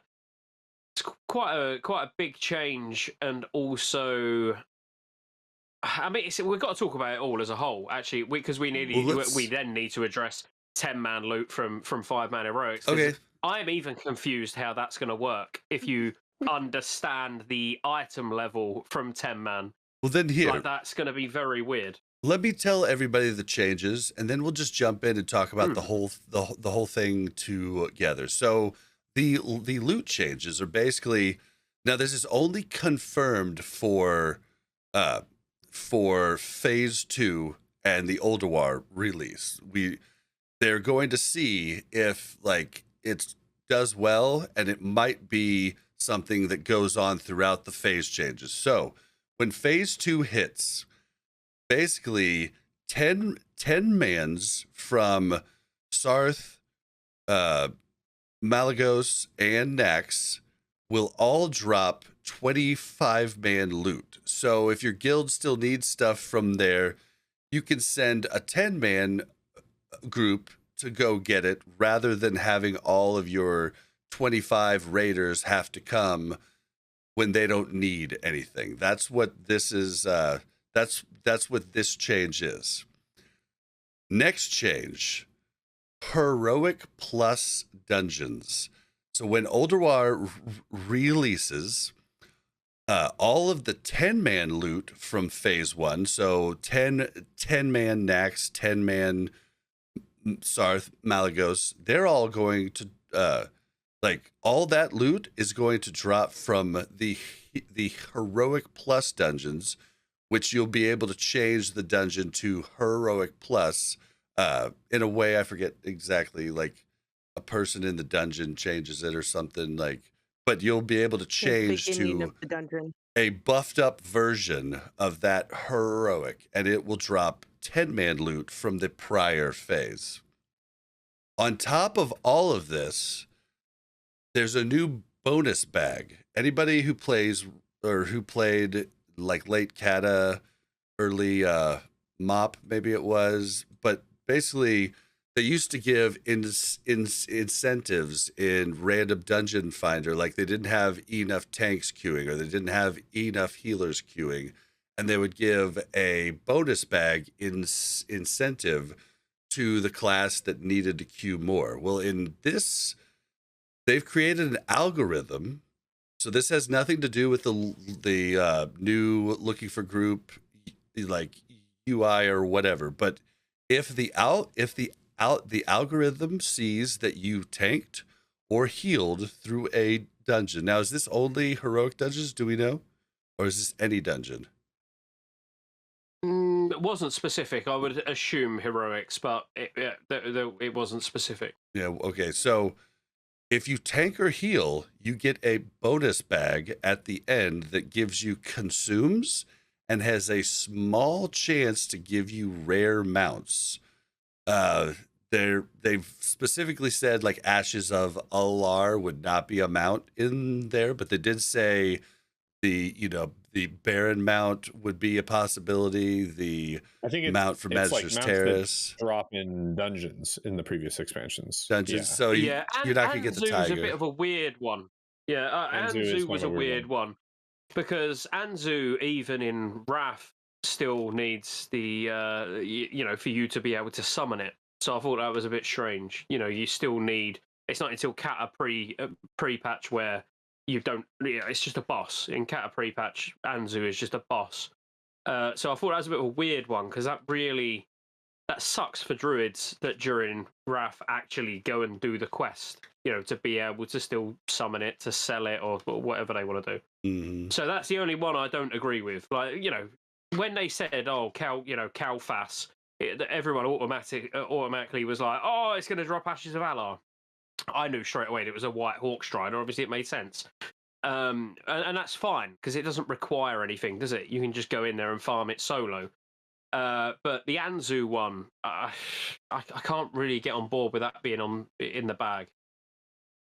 Well, and supposedly they say it's a really rare chance, but their main focus on this was to like basically give incentive for healers and tanks to be in dungeons, constantly. Like it makes it so they don't have their reasoning makes it so they don't have to farm consumes and stuff like that of that nature. But yeah, I don't even know where to start with all this. Farming consumes. I agree with this. I think this sounds great. Yeah, the mounts are a little weird. I don't agree with it. I'll just put it out there straight away. Yeah, I don't agree with that was why in the interview specifically I even said, sorry, can we just clarify something? So you don't need to use the LFG tool. I can't remember how I worded it in the interview. It was along those lines. I was like, yeah, that was interesting. Because then he said, no, you don't need to be in it. It's just any time because the LFG tool is there to make friends. All right, I could have picked that apart, but I didn't bother. He did specify. I could have. But... What did he specify? He specified that you couldn't do it as a like a solo tank, which made me think. Yeah, you can't. Do you have to be a 5-man dungeon? Does it have to be 5 people, or can you do it with 4 or 3? Yeah, I don't know. Yeah, didn't specify the amount of people there needs to be. He just said, yeah, you couldn't do it solo, but let's assume that it needs to be a full 5-man group. But even still, that sucks, don't it? Like you as a DPS, like you're in a guild like me. I'm very lucky. I'm a tank. But how that sucks for the rest of the guild. We're going to be doing dungeons you're not going to be together. excited to get your Happy Meal at the end and be like, "Oh, guys, I got the good toy." No, Sucks, I think sucks. he's okay. I think he's specifically. I don't feel like I should get it. But nah, yeah, you should. Okay, so it's a really interesting thing because they implemented this in later expansions through looking for dungeon tool, and the way that it worked was who got that bonus loot depended on which role was not queuing enough to fill the dungeons. Yeah. So there were times where DPS would get the loot because there were more tanks and healers queuing than DPS. No way. Yeah. There was probably times, because you need 3 DPS for every 1 healer and tank too. With the way this is implemented, because it's not tied to anything that tracks the pool of players available, and it's always tanks and healers, like DPS are never going to get this, which means that as things go on, it's going to be funny. I don't know if this is actually going to happen, but what you could see is like looking for group chat, the looking for group finder, bulletin board, whatever it may be, just full of tanks and healers. They're like, we just want DPS. Come DPS. We need DPS. We need DPS. Because for them, if they can spam run dungeons all day, yeah, they get consumables. They get, whatever else is in the bonus bag. They get like a chance at a mount. And for them, it like potentially becomes like this amazing gold farm. And for DPS, it's like, why would I go run that dungeon again? Like I don't get anything for going and doing that. Well, you do get. I mean, you do get the badges, right? which helps though. What if they made the consumables and everything soulbound, so that it wasn't like you could use these and sell them on the auction house and make money? That's actually a really good call, Mel. That's something they definitely should do. So it doesn't screw the market. There was an algorithm. Remember that. So he did also say there's an algorithm. So if you've got tanks and healers all yelling out for DPS and there's not enough DPS, then the tanks and healers that are yelling out for DPS are not going to get the bag anyway. Assuming that the algorithm works properly. I think the algorithm is how much did you heal in that dungeon, how many people were in that dungeon, and how much damage did you take. How much damage did you take? I don't think the algorithm has anything to do with forming the group. Right. Well, I assume the algorithm was to do with the amount of people. Well, that's the thing. I think that's probably in there too. Yeah. Well, they just see who all has done any moves in the dungeons. You know what I mean?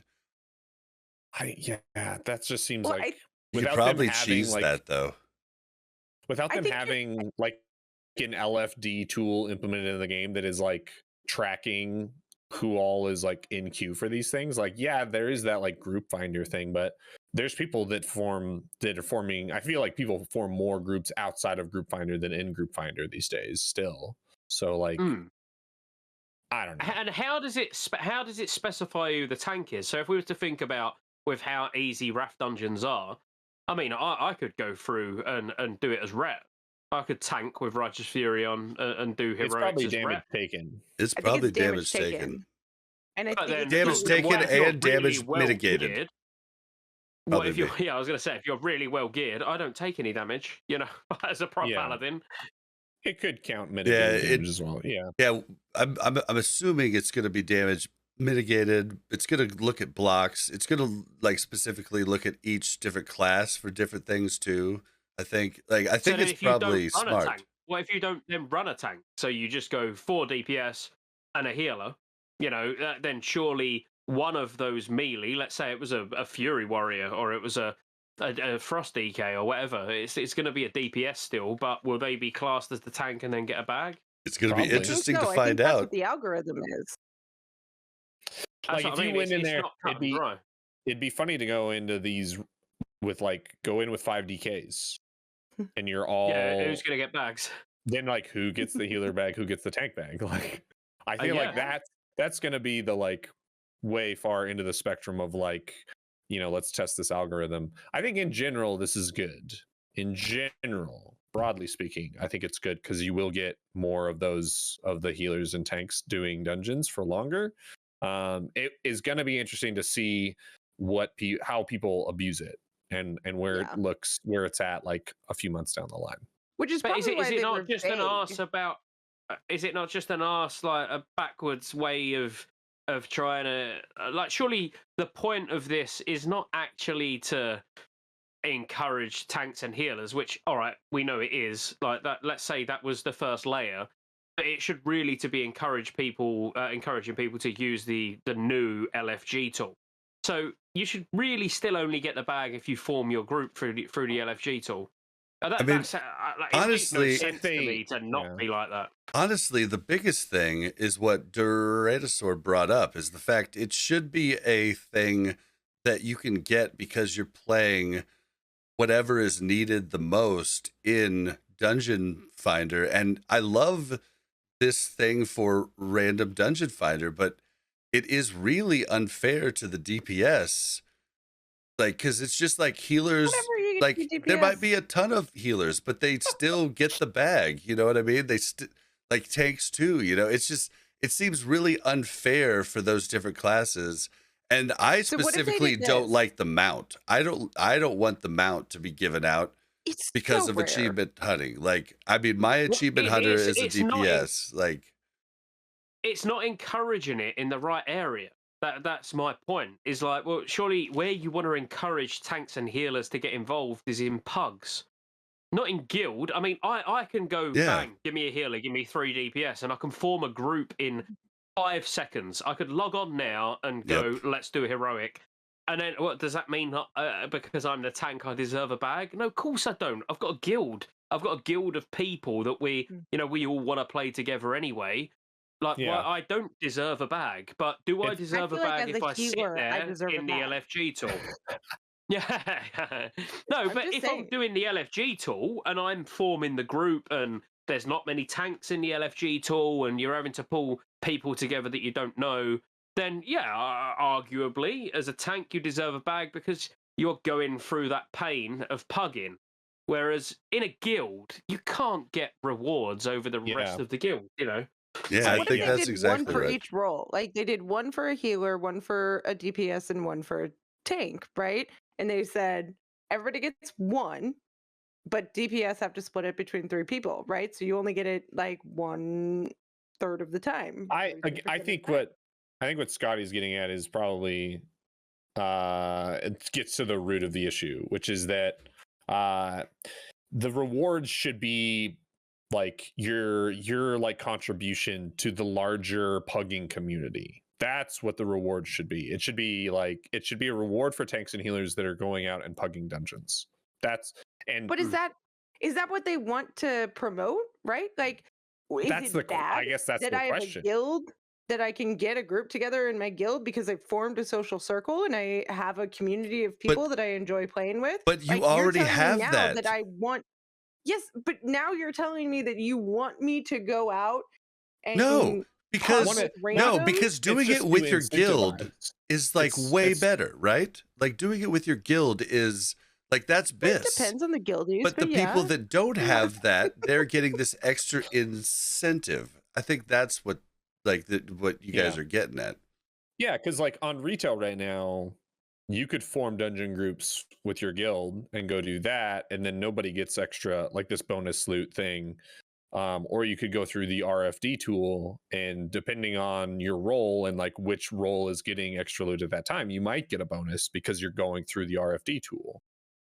This doesn't have any, like this is just like go and run dungeon, like all tanks and healers like guilt your DPS into running dungeons with you from your guild all day so that you can like farm a ton of like gold and stuff, like, which is fine, I guess, but I don't think that's the intended purpose. I think like what Scotty's saying is like the intended purpose is like to build that pool of available players for pugging, specifically tanks and healers, but this doesn't necessarily, like, it's not a 1-to-1 on that. So here's the thing, though. Yeah, give it 2.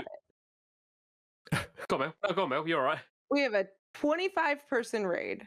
Okay, we have 2 or 3 tanks, and we have 5 healers, right?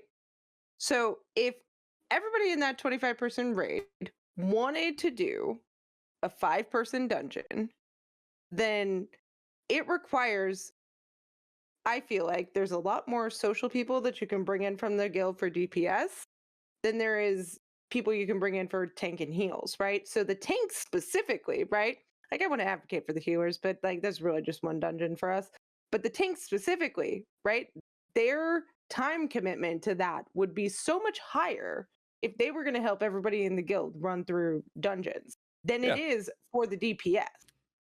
But then all the druids, all the DKs, all the warriors, they can all use dual spec and tank dungeons.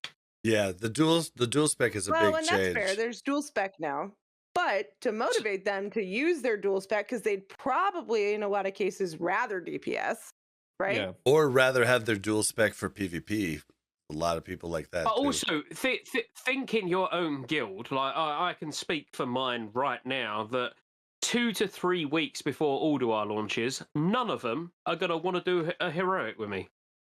None of them. Like, no, unless there's an incentive to go and do it, they're not going to be that bothered, or they're on their ult or something like that. So your running dungeons with the guild only last so long until they just don't need to do it. Like, what are they going to bother? It's great doing stuff with your guild, but they probably ain't that bothered about doing it. They can skip that 12 minutes of absolute thrilling time with Mel.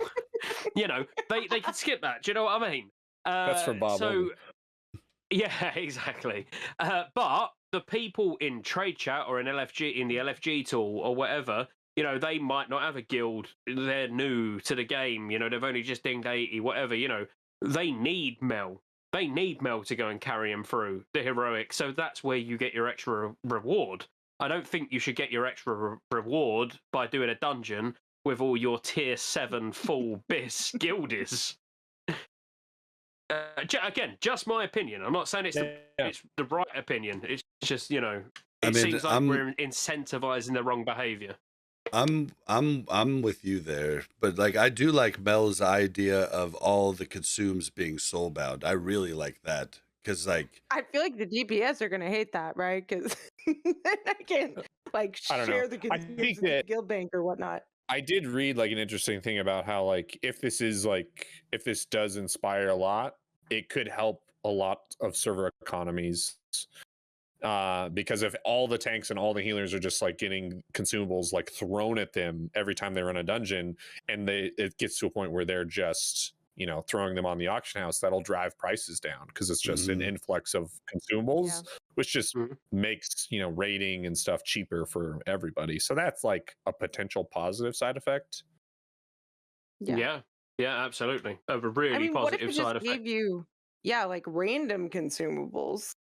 Right. And then like if you were in a guild run and you did it with your guild and it gave you like an agility flask or something, I could give it to whoever was in my party that could lead to some weird tension though, when it's like you really want these rewards, don't you, Mel, for guild runs? Yes, I do. Like, I don't even care about the logistics of it. Like I probably, if I was DPS, I'd be hardcore against this, right? But no, I'm a healer, and this is gonna give me stuff, so I'm just like gonna go all in. But I'm not. I mean, I'm not against it. Yeah. Yeah, but now the DPS don't have to give me gold for healing them. You know, it's like I can take that out. That's fine. Now they don't have to pay me for getting healed in dungeons, and you know. No, but there's a good point hidden in all of that. It's hidden. You have to really try and find it. I mean, it took me a while, but I found it. In between Mel's selfishness of really wanting all these extra bags to herself, I found it. You can potentially, you know, if you are doing a guild run, you get the bag. Let's say I'm tanking and I open the bag and it's got a couple of agility flasks in or a couple of attack power flasks, a spell power flask, whatever. Then you do just divvy it out amongst everyone, don't you? And you go, here, you take that, you take that. So it would then make raiding cheaper for those that are actually doing heroics as a guild. So there is, I suppose that's on the flip side if I was to see it from Mel's point of view. But that's definitely what she was getting at. Yeah, I think driving the price down is kind of rough though for people who like to make money doing professions. You know what I mean? Like, True. that kind of is a bummer for the people that make pots. It's like it's already going to be a crazy bummer because Scotty did a video about it right after I had Rugs on the show and mentioned what I was doing on beta like a month or two back. But there's a place for rogues to just pickpocket away, and that's like how we try and farm the new Kroll blade. But yeah, I ended up just doing it for like an hour. I ended up with like over 100 health pots and different pots. So, I mean, consumes I think are going to be cheap, already super cheap. Like it's going to be nutso, especially with the quests that give out the little care packages too. Like, I just feel like you're really pushing out consume makers which maybe is a good thing because everybody's going to want to be jewel craft and engineering, but I think like maybe it is a good thing now that I'm thinking about it because there's not going to be any people making potions, so it might be really expensive. I always like to, well, obviously Bob, I've been on here enough times. I do like to see everybody's point of view, and I do try and look at it from everybody's point of view. And I try who it is, but I can't shift on this. Like, unfortunately, I really do believe that this bag should only be attached to the LFG tool, and they should use it. They really want this LFG tool to replace Random Dungeon Finder, and they're like putting all their eggs in one basket and saying we'll do whatever we can to make it work. Then this is a tool at their disposal to make it work. Because as a tank, it will make me use the LFG tool at a chance at getting one of those mounts. Same. But I don't believe I deserve one of them for doing a guild run. Same. I am with Scotty. Mel has her own opinion. I don't know where Duranasaur lands. Okay. Mel's opinion is that I agree with Scotty. Just selfishly, I'm not going to be upset if they implement it without that. You really don't sound happy saying you agree with me. That's the hardest thing you've done all day. It was. Yeah. It was difficult, but I did it. Yeah, you're kind of right. Yeah. I think that's good. I think that'd be a great compromise. Well, and the way that Scotty has laid it out. Yeah. And Escom in chat says that like a guild would just use the LFG tool to set up their guild run. Yeah, that's true, but it'd be an extra thing. Honestly, what we just need is Random Dungeon Finder, and it will be used like you would at least have to have one pug, to like get the rewards. And you use that. You use that. That's how you use Random Dungeon Finder. You're a full guild group, but you use Random Dungeon Finder. So if you're a full group and you use the LFG tool, there is no difference. Oh, and that's okay. So both in your interview and in mine, he made, like, both of them made a really good point about, actually, I don't remember if it was in mine now, but it's a point that I haven't heard them use for the reason to not have Random Dungeon Finder. And they use the point that, hey, you'd be able to do multiple lockouts of one heroic in a day if you just kept at it. Like, you would find yourself in the same dungeon and have extra chance at that loot that you might have wanted. Now, this is a problem. Well, I guess with their changes to 10-man loot dropping in heroics later, I guess it's a problem throughout the expansion. It would have only been a problem at the start of the expansion, but why not just make the Random Dungeon Finder just not let you queue? Like, say the three of us are in private servers do. Well, yeah, say the four of us are in a queue, and each of us has done one heroic. Our group just does not get to queue for that for any of those four dungeons. Like, I mean, I don't see how hard that is. Like, but it was a good point. Private servers. I don't think that's. I mean, if anything, I wonder if that was just like a one-off reason and thought. But I mean, it was a good thought, though. I mean, if you were able to do like for rogues, the Biss fist weapon pre-patch, it comes from one of the heroics. If you could get in there multiple times a day, that'd be awesome, right? You'd have you'd gear up a lot faster, and then just the ease of random dungeon fighter, you would gear up a lot faster on top of it. But I'm just saying specifically for the multiple ones, I think that's an easy fix. See, I was fairly sure by 3.3.5 that was how it worked. Like that is how it works on private servers. Yeah, like if Duranasaur's done all of his heroics except for culling a strat, and I've done all of my heroics except for Nexus, if we get in a group together, we cannot queue. Like, we physically can't because he's already done what I've done. I've done what he's done. But I thought by the end of 3.3.5 that was how it worked back in the day as well. I can't be sure. Yeah, I'm not sure either. I'm sure they implemented that. I am surprised that they're doubling down so much on the random dungeon finder, right? Like, in every interview, they state, like, it's not coming. Like, don't hold out hope, right? And I wonder how much truth there is to that versus how much they're just trying to portray right now that it's not coming, right? Well, they're going to struggle. And to ScotteJaye's point, struggle going forward. If you want this, if you want the tool to work and you want the tool to be used by a bunch of people and people to endorse it, you gotta just give the bonus bags to people that use it. Well, Kata, they're already putting surveys out about Kata, and Kata was heavily revolved around random dungeon finder. Forget raid finder when it come out, during Dragon Soul right at the end. Like, just write that off. That doesn't matter. But actually, during Kata, when it changed from emblems to points, where it was justice points, and you got X amount of points rather than X amount of emblems, you could do 7. I think, like, someone can shoot me down in the comments and whatever, correct me, but I'm sure it was 7. As in, you could do 7 daily dungeons because you got like 42 points or something like that for the first 7. Then it dropped down to like 12 or something. But it changed drastically where actually the whole gearing process revolved around random dungeon finder. How on earth is that going to work in Kata? Are they even looking that far down the line and going, right? Where are all of these justice points going to come from? Yeah, I don't know. I don't know. It's interesting that they're doing this now. This change for the bag feels like something they could implement later.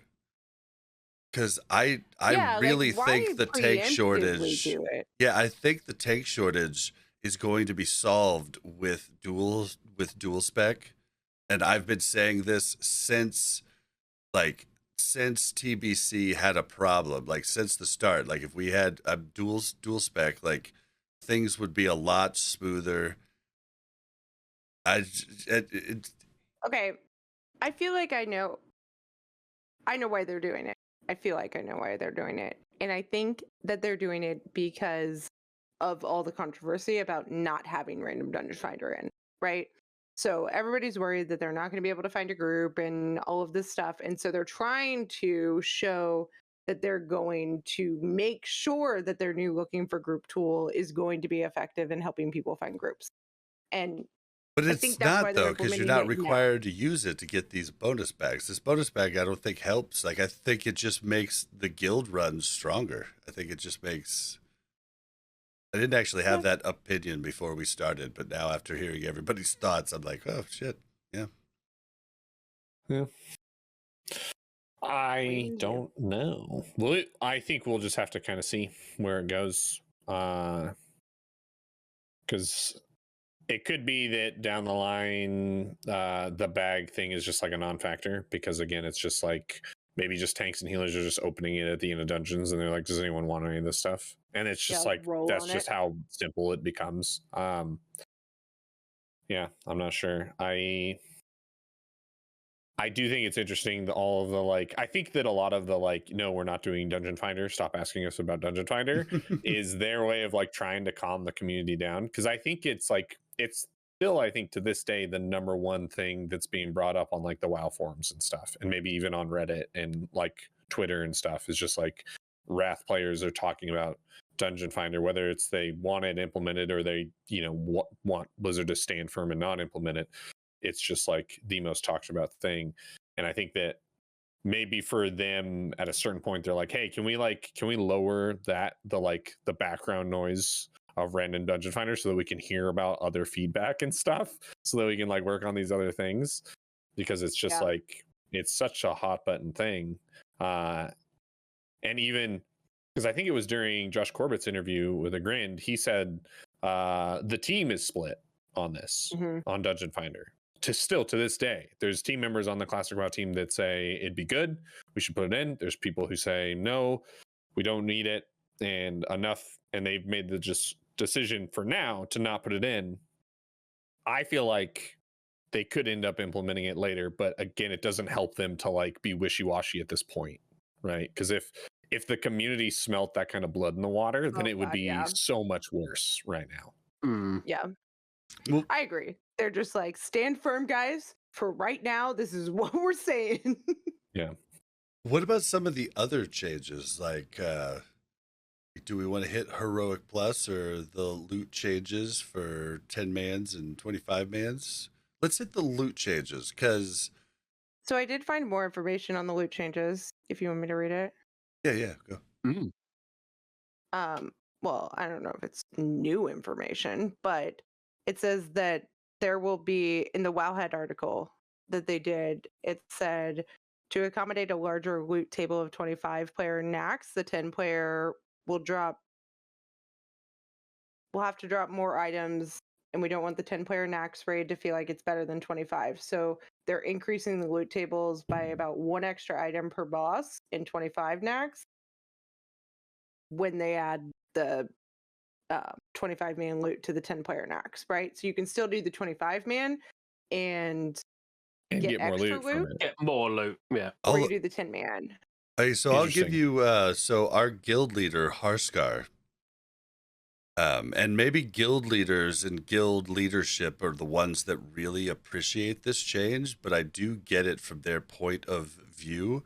Like, trying to make your guildies that need nothing from the old raid go back in 25 man just feels bad for them, because it's just like they have to drag people kicking and screaming and bitching and moaning.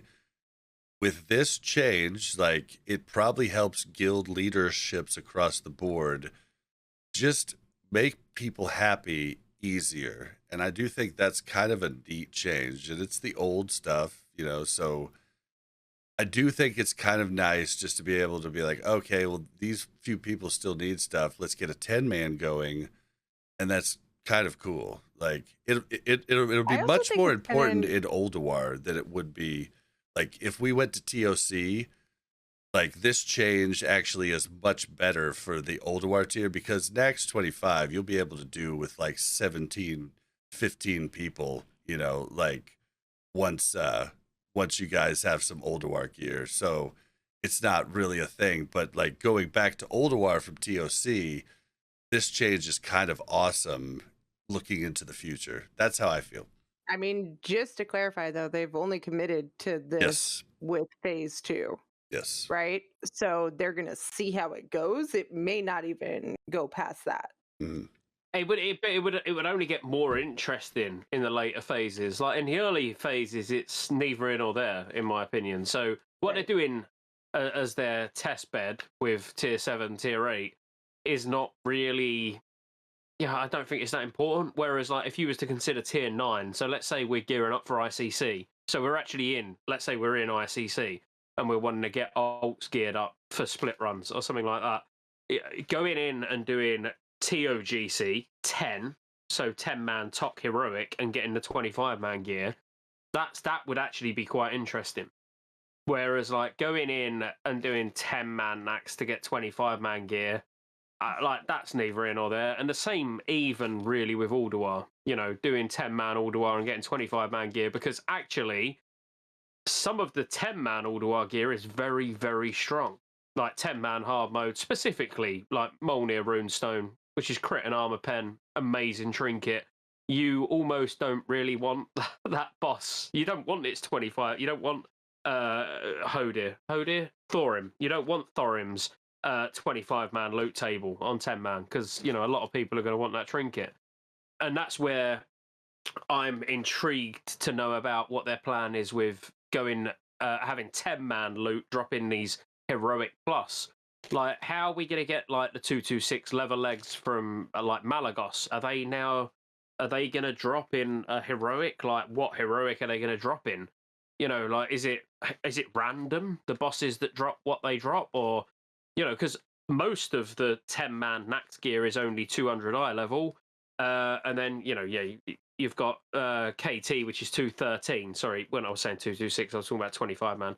But, it goes up to 213. Where are they going to drop KT loot? Or is KT loot only still going to be 10-man? Or are we going to be able to get that in, 5-man? But Sarth, 2 Drakes. Again, 3 Drakes don't matter. But 10-man, 2 Drakes. Is that going to drop in 5-man heroics?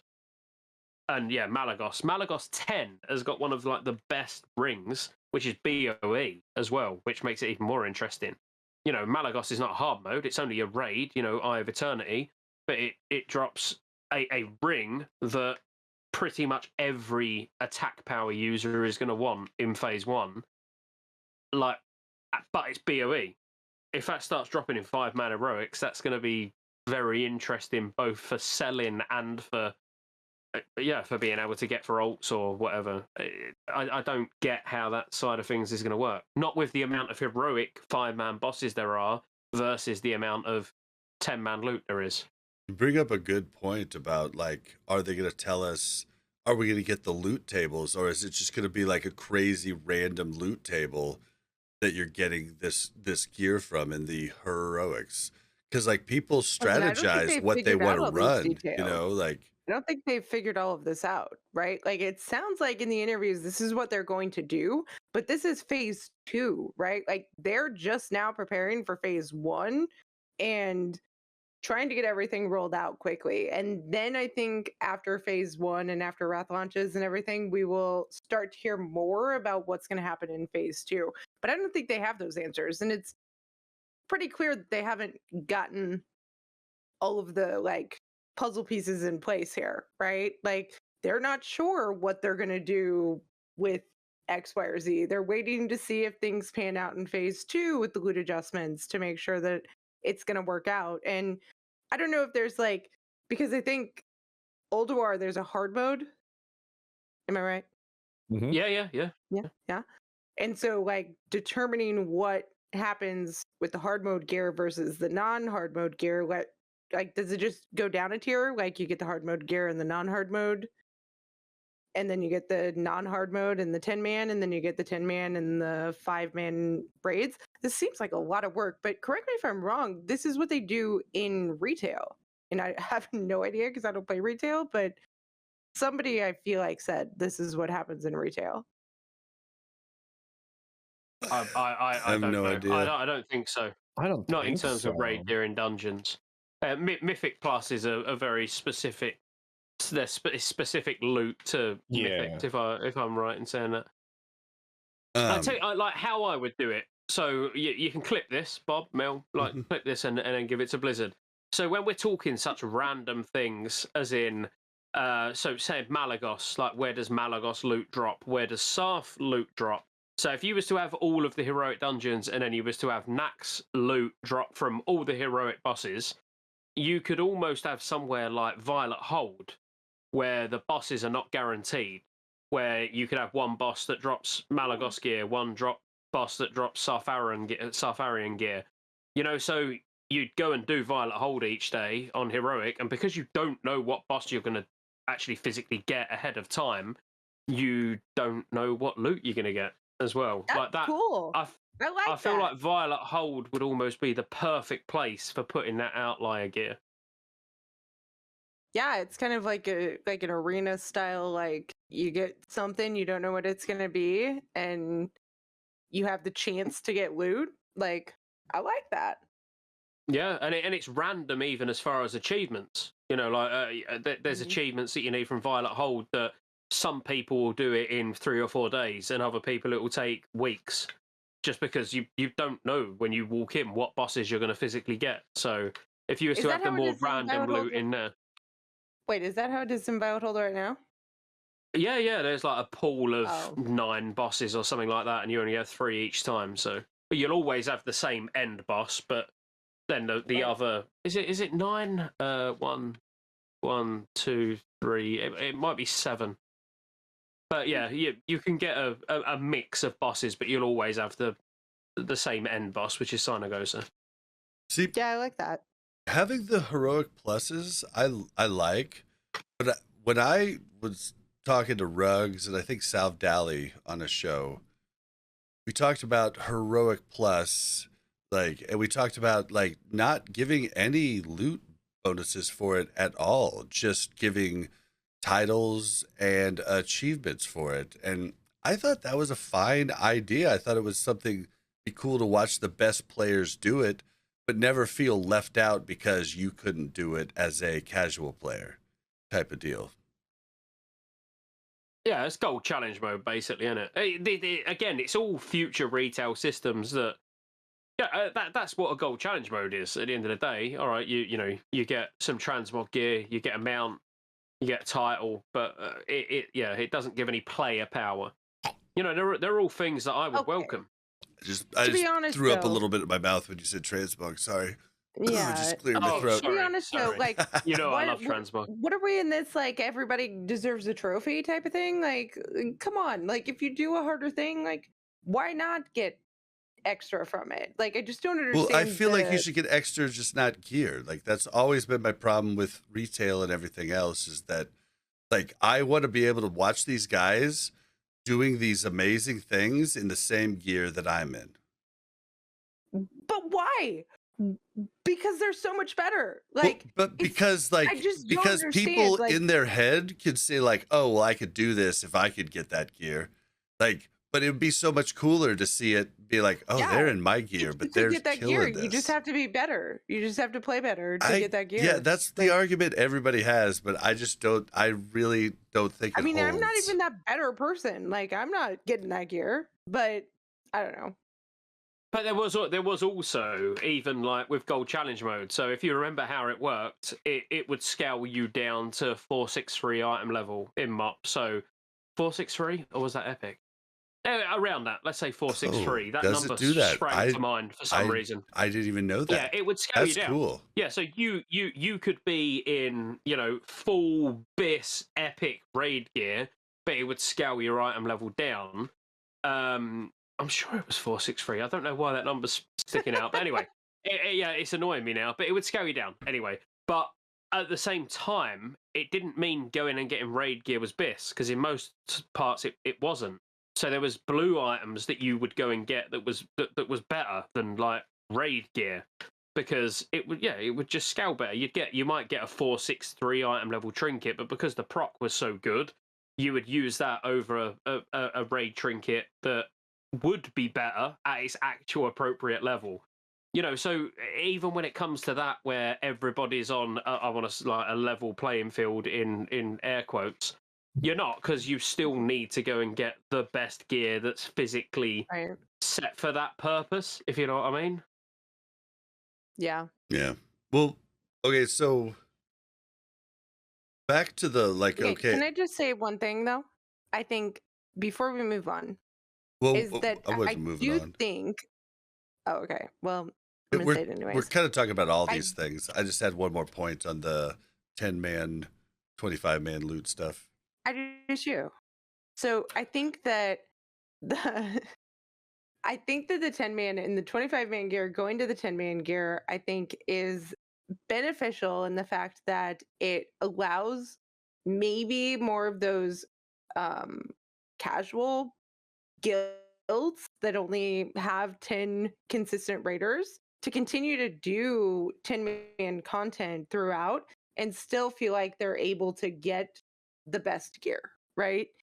And the items that they need for 25, yeah, and I think that, well, not even the items that they need to go to 25. Maybe they don't ever want to go to 25, right? But they can continue to level up. They go through 10 man and then 10 man, you know, or they go to the next phase and now they can do the 10 man and get the 25 man gear and then go to the next phase and do the 10 man and then do the 10 man again and get the 25 man gear. Like, I don't know. I feel like there was a lot of people that enjoyed being in just a 10 man guild and enjoying that content and how that progressed, that I feel like this is motivating to them. And I like that. I mean, you don't have to have 25 friends. You can have we 10. did have a lot of casual guilds right into us that they just do last month's or last phase content. You know, they don't even do the new content because they're, you know, a guild full of dads that helps them. But also it might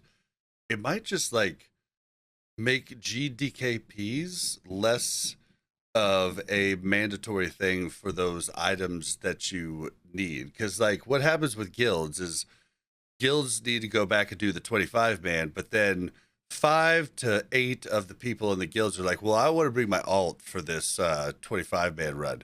And then your 25 man run is slow as hell and a little bit dodgy, a little bit rocky.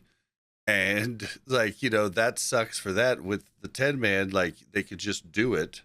And then maybe these people aren't like, well, I'll go do the GDKP run. I'll just do my guild 10 man run instead. So like it could help alleviate the GDKP stuff, but it could also improve the 10 man GDKP scene, which could really like actually make the GDKP scene jump up a ton for the last ones, because these guys are only running the 10 mans now. Because if anybody's been doing a bunch of GDKPs, like the Zolomon runs were popping and were really good. So all of a sudden this turns the GDKP runs, and there's so much to think about here. That like so many moving parts. Yeah, it's almost like we're sort of not killing one form of content to subsidize another, but it's the whole point of like Blizzard making changes is to give longevity to all of the content. So by giving 10 man content in 5 mans, 25 man content loot in 10 mans, you know, by dropping all that down, you're still chopping something, and it's normally at the top. So the 25 man raids are going to suffer. So there's going to be less 25 man knacks, because the 25 man knacks you don't need to do. You go 10 man. All right, you might get 1 or 2 less items, but 10 man's easier to pug. 10 man's easier to form. You know, whatever. 10 man. Why? You know, if you're not that bothered about loot, you're just going to go and do 5 mans because you're going to get now half decent gear. So the thing that's going to suffer is the thing at the top, which is going to be the 25 man. Whereas if the 5 man, so if you start at the bottom rather than the top, and you was to actually buff the 5 man gear and leave everything else as it is, everything would thrive. You know, so like there's no need, like they could do heroic plus, but scale up the item level of the heroic 5 man, almost to the point of, let's say, Nax gear. They might need to adjust because their item levels are a bit janky in phase 1, to be fair. You might need to make some changes across the board in phase 1, but I don't know. I just feel like it's a weird way of doing it. You could make the 5 man heroics more meaningful, and that could be something like challenge modes. I don't know. Maybe they don't reward for gloating or for whatever, for achievements, but I don't know. I see what they're doing. I just don't feel like it's going to long term have a beneficial effect, because there's nothing better than being in full ICC gear and going and doing 25 man all to our hard modes. And I just don't see that happening as much if this loot trend was to continue. I don't know. I feel like, in my opinion, when there's 1 or 2 people that really need something from the previous raid, and I don't need anything from the previous raid, I'm annoyed that on our raid night that we have to go run it. It's fine, probably. But why not make it easier to get the previous tier when you move to the next tier, right? Like, I think that is a positive. I think that going from one tier to the next and then not being required to have everybody continue to run the previous tier, I think it's positive.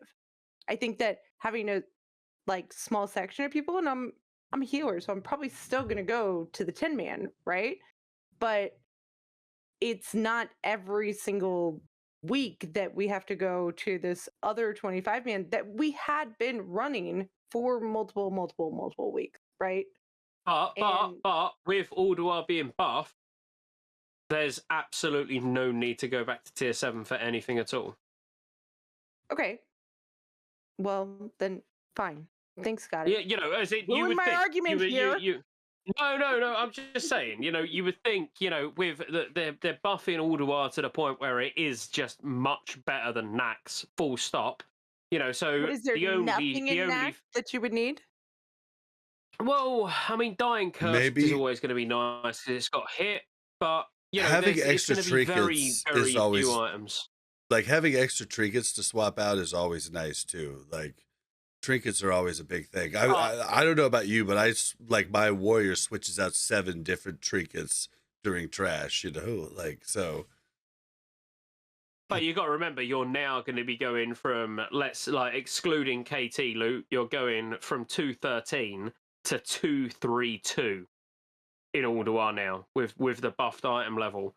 It's so big in item level that, you know, even 10-man's going up 6 item level. So you could go and get like Spark Infuser or something like that, which would then be actually better than Dying Curse in modern Wrath of the Lich King now, which is only from 10-man Alduar. You know, there's going to be so many items where before, before the item level buff, then maybe there was the odd item in Nax 25 that would still be good. But actually, in modern Wrath of the Lich King, where we're going to have that 6 item level buff, there's probably very little, if anything. I'm just talking about trinkets. I mean, I would switch in blue trinkets just for the attack power buff. You know that I just use for you know, because like most of the trash is going to be really short. So like any attack power buff, it's going to be a huge trinket to use on trash as long as you're like constantly swapping them out. You know what I mean? So I was just thinking trinkets is all. Trinkets aside, though, like trinkets aside, what about the next phase? Like the next phase, after Alduar, where do we go? I think that's actually where it works better. You're talking, so you're talking now. If we're talking normal, which no one's going to be that bothered about normal tuck, are they? At the end of the day, but you know, it's going to be 245 versus hard mode. Alduar is going to be 251. But then, are you going to get hard mode Alduar gear from 10-man? You know, as in, is the hard mode Alduar 25-man gear going to drop from hard mode Alduar 10-man? You like that? I don't know. They don't know if yet. That was the case, they agreed. No, they like specifically stated they did not know yet how that was going to work. If that was the case, article? then we'd split down into 5, 6, maybe even 7 10-man Alduar runs the night that TOC launches, and just blitz through with like 7 raid teams just doing all Alduar hard mode 10-mans. Yeah. Because why not? It makes sense. A loot pinata. Yeah. Yeah, exactly. We're unfortunately having some major stream difficulties here. There's a lot of hate in the chat. There's a lot of hate in the chat about me not wanting to help guildies, and sorry, I do want to help guildies. I just everybody wants to help guildies.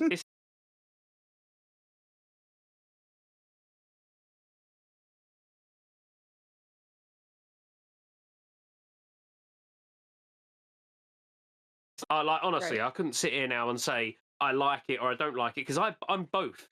I like it. I do like it, but at the same time, I don't like it. You know, it's weird. Right. It's definitely weird. It's going to be interesting.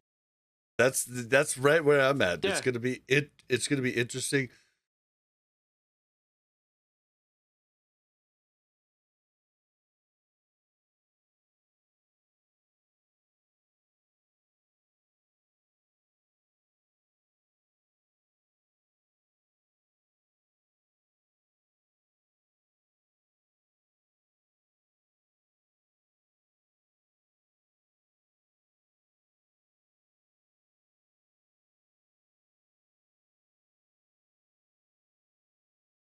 low. My drops are like just moving up throughout. This is really bad here. I don't know what's it going could be on. It could be Twitches, and it looks all right to me now. I don't know about you guys. Yeah, it's hopefully caught up. getting better. Yeah. Well, okay, well, I don't know. Is there anything else? I mean, we're getting kind of close to time here. I'm trying to keep the episodes under 3 hours. But is there anything else?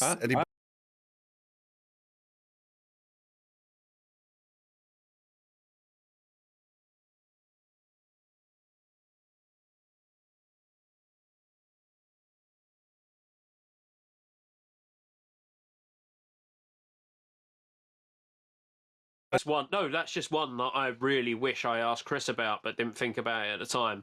But it was because I was fixating on tier 7 and not thinking forward into tier 8. Yeah, less the shards and more the weapon. You know, it's only 245 eye level, which literally it's the same eye level as 25-man top normal. You know, if everything was to get a 6 eye level buff in Ulduar, I'd assume that that's probably going to get a 6 eye level buff as well, which could make it pretty strong even in ICC. You know, six eye level is pretty big. Really. It's probably, I mean, okay, it should be though. Well, let me clarify that, because in the Wowhead interview, he actually said 6 eye levels is about a 13% jump. Am I saying that correctly? So, say you have an item with, they gave examples. Let me see if I can find it now.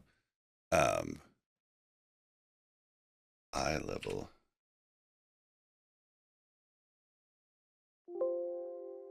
Hold on, sorry, because they gave it. Where's it at now? I do remember them saying that, like the 13% thing, and my guild had like a full-on discussion about how that number worked out, and it becomes very interesting when you talk about like when you just use item level to talk about.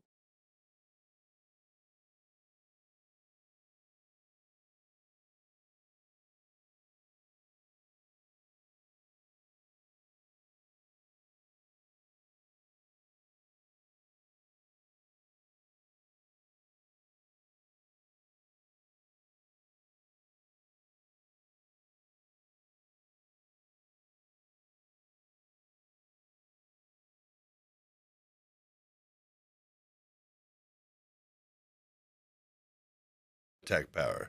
So it's just 13% more of all the stats. Every on the stat. item? Yeah, he did clarify that. Every stat on the item, 13% upgrade. And I don't know if they round up or round down. But how does that work when you've got 200 eye level blues that drop in 5-man heroics and then 200 epics that drop in Nax, and the 200 epics are so much better, even though they're exactly the same eye level? Yeah, that's weird. Yeah, that's weird. And it's the same with like the 200 Argent Crusade leather boots, for example.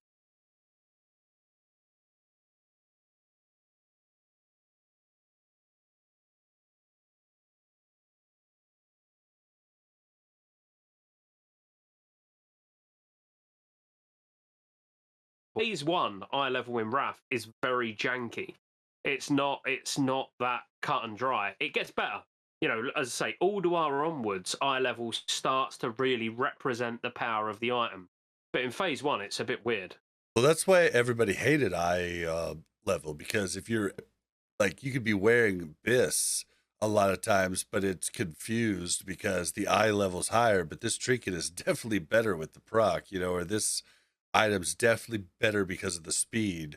Like, you know, there's all kinds of different things that cause problems with the whole just looking at eye level, because they classified them wrong back in the day. Like, they're still classified wrong. Yeah, absolutely. Because it is more or less saying, well, you know, there's no need to do, like, I'm not saying not in today's day and age, but, you know, natural progression, you would have said, was like 5-man heroics, get all your gear, then go into 10-man Nax, then go into 25-man Nax. You know, sort of natural progression. But actually, you're going from 5-mans that drop the same item level loot as 10-man to then go into 25-man. So you might as well cut 10-man out and go straight from 5 to 25. Do you know what I mean? Yeah.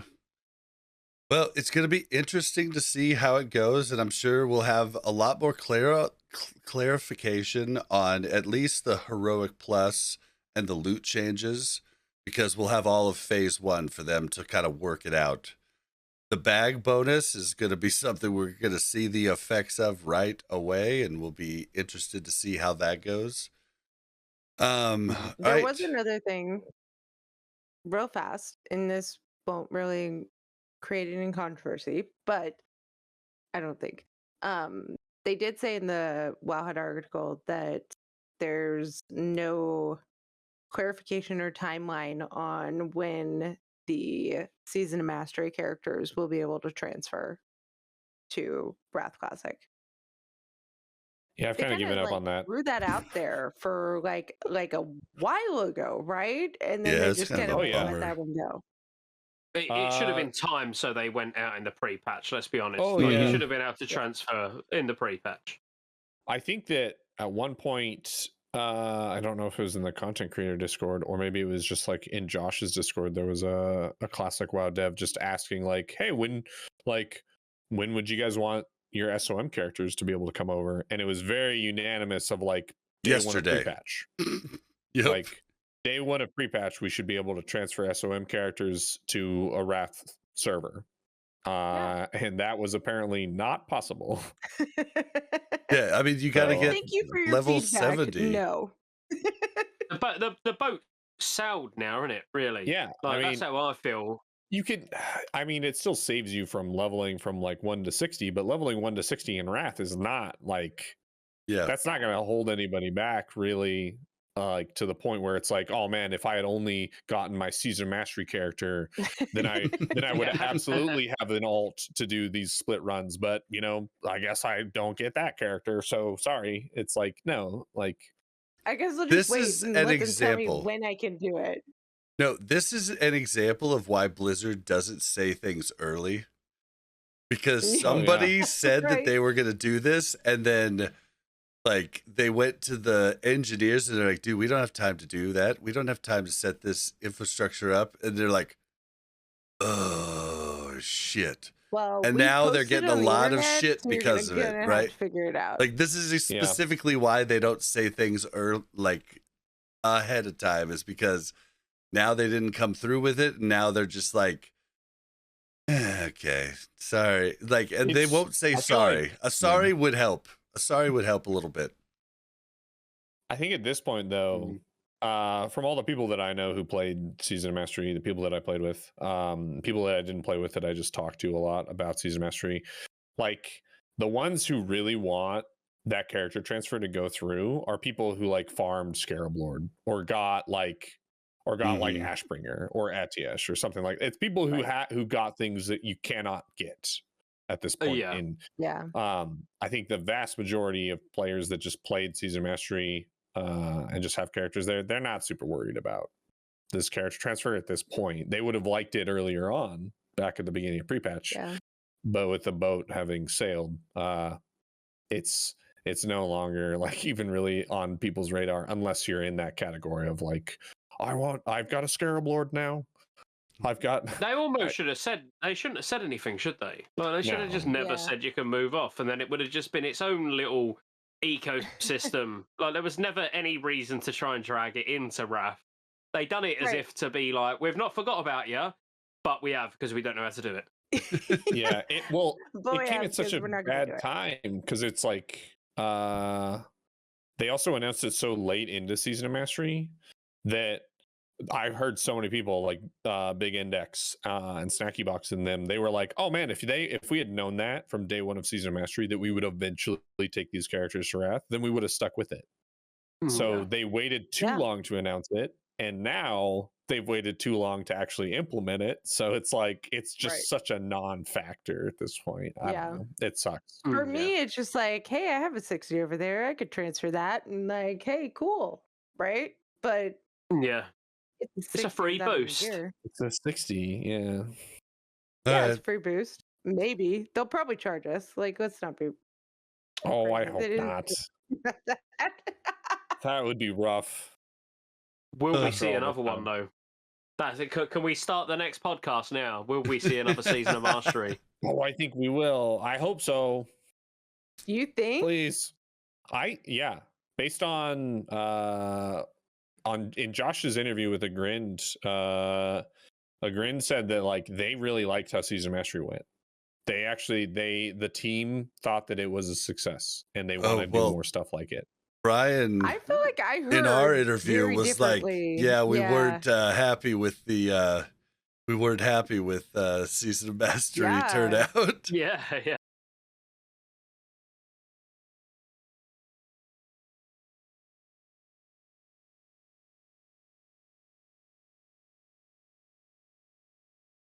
And this opportunity to like mess around with vanilla WoW, to treat it sort of like a sandbox, to try new things.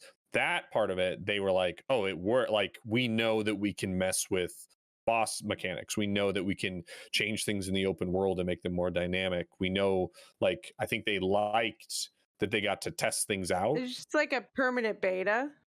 Kinda. That's how it felt playing it. Honestly, it felt all the time, because they would do these things like during BWL. They were like, hey, do you guys want alchemy to proc?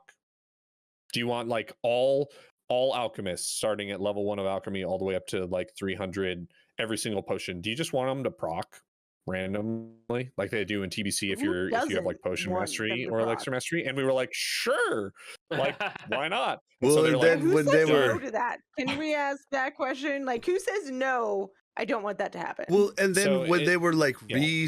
resetting bosses too, like during the beta, like they would jump in, a GM would show up while the guild, I think Gray's was on stream when this happened, and the GM's like, hey, we're thinking about tweaking something else for this encounter.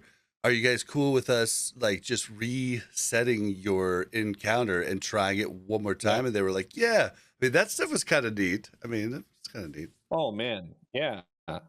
We had GMs hanging out watching us, talking to us while we were testing AQ40 and testing out Nax. Like, Agrind was there on a GM character while we were testing Nax, and he was like, hey, do you guys want to, we asked him like, are there any bosses we should avoid? And he's like, don't go to Patchwork today. So then we went to Patchwork and it did not go well. And he was like, I told you guys you shouldn't go to Patchwork today. That's like saying don't hit the red button. Yeah. You're gonna hit the red button. But that's cool. That's what you want though. That's like that cool interaction between the devs and the player base. Like that I think that's amazing. And I think they could have done a lot more with Season of Mastery. And I hope we see it again. In some maybe a little bit wilder than what we saw originally. Yeah. And I think that's it was why just so soon that it didn't attract a lot of the people that enjoyed it, that it was like, nah, you just had me spend a year and a half in Molten Core and I'm done. Yeah. Well, I think it worked out really good. Oh, sorry, go ahead.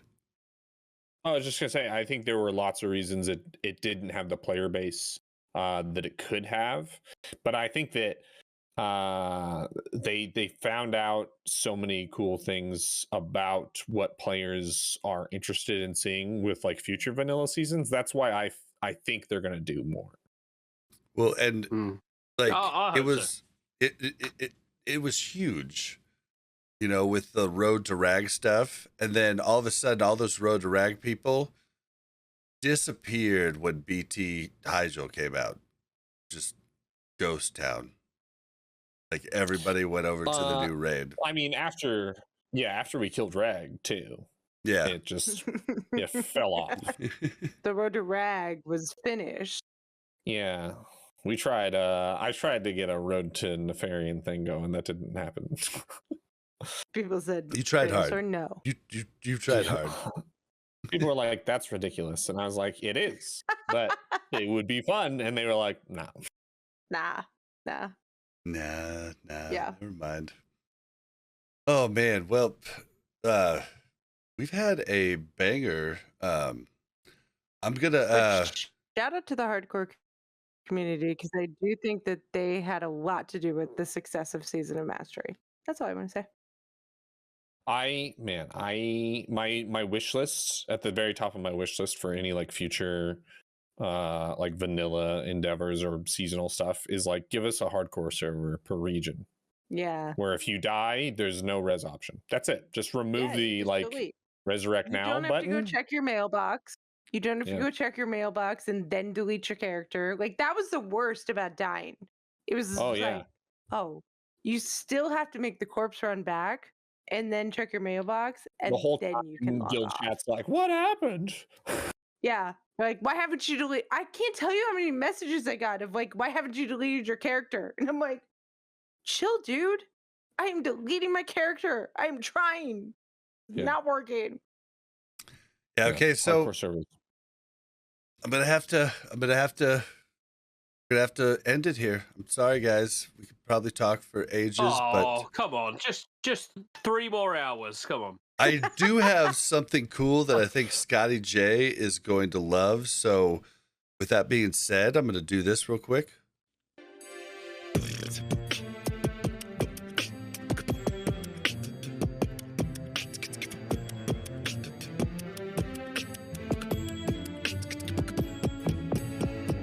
Ladies and gentlemen, this is our add-on of the week. So this was a very popular segment early on, and then we ran out of add-ons. But with Wrath coming out, we have more add-ons coming out, and I want to thank Esquire for this because he's the one that turned me on to this add-on, and it's freaking amazing for anybody who loves to collect mounts. This is Mounts Journal Space Classic. We'll have it in the show notes, but what this does is this gives you the retail mounts tab. So if you collect a ton of mounts, you could parse through them, you could search them, you could find them a lot easier. You could set up your favorites so that you could have because Wrath does bring in /cast random mount, and you can, just it randomly puts you on any of the mounts you have. But what this does is allows you to make your favorites and /cast favorite random mounts.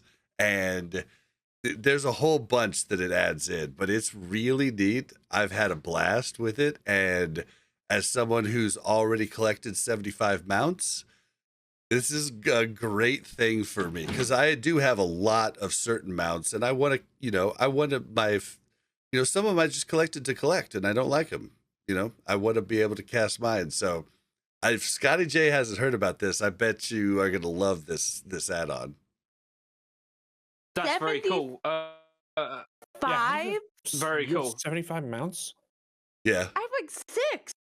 Yeah, well, I did all the grind. That was what I was doing like when we were bored, like months ago. I was getting getting the Talbugs. I was getting all the I hate you. Nether Drakes. I was getting all the, I didn't buy them until Wrath. Nether Drake? Huh? Is it like each color of Nether Drake, each color of Weavern? Yes, I had to go. Yeah.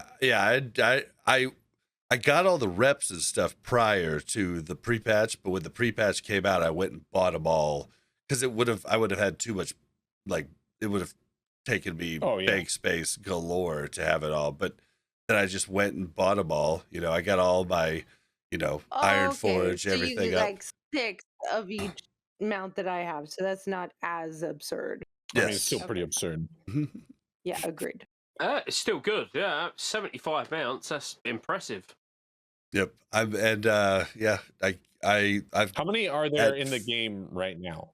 Okay, so that's one thing that the add-on will actually show you. You can like filter out like horde only, because I can't get the horde mounts. You can filter out by expansion, but like I'm really only missing the like crazy mounts. Like I still need the 2 Brewfest mounts, Baron Rivendell, the 2 from ZG, and I'm going and doing these runs, like soloing or duoing, trying to get these things. But I need all the like super rare mounts. But all the ones that are just pretty easy, like I've got them all.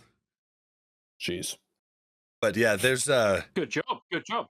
there's at 50 you get the white proto drake, so I've been sporting that, and then at 100 there's another one, and there's a lot more mounts coming out in Wrath too. So there's gonna be more to grab. But yeah, I've got everything that is, I say easy, but like I did farm a lot of rep to get all these different mounts, so I guess it wasn't that easy. It was a lot of time spent, but yeah, I don't have like huh? Mel knows how much time it was. Don't worry, she knows how much time you spent getting them. Super easy, just a couple, All right, well, we're gonna give the last heroic key away after we finish this show. I don't want to make the audio listeners sit through another one, so I'm just gonna go ahead and close this out. Don't forget to follow us on Twitter at WC Reloaded. That's how you will know when we go live. We do the show live on twitch.tv/BlazinBob. We need your reviews. We need your help. Like, go to Rested XP Guides, buy a guide, subscribe to the Gold Maker, use code Reloaded. What else? I don't have my thing up to tell me what I'm supposed to tell them. Oh, if you want to join us on Patreon.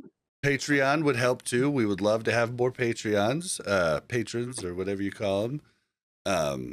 I'm so horrible at the ending thing if I don't have it up.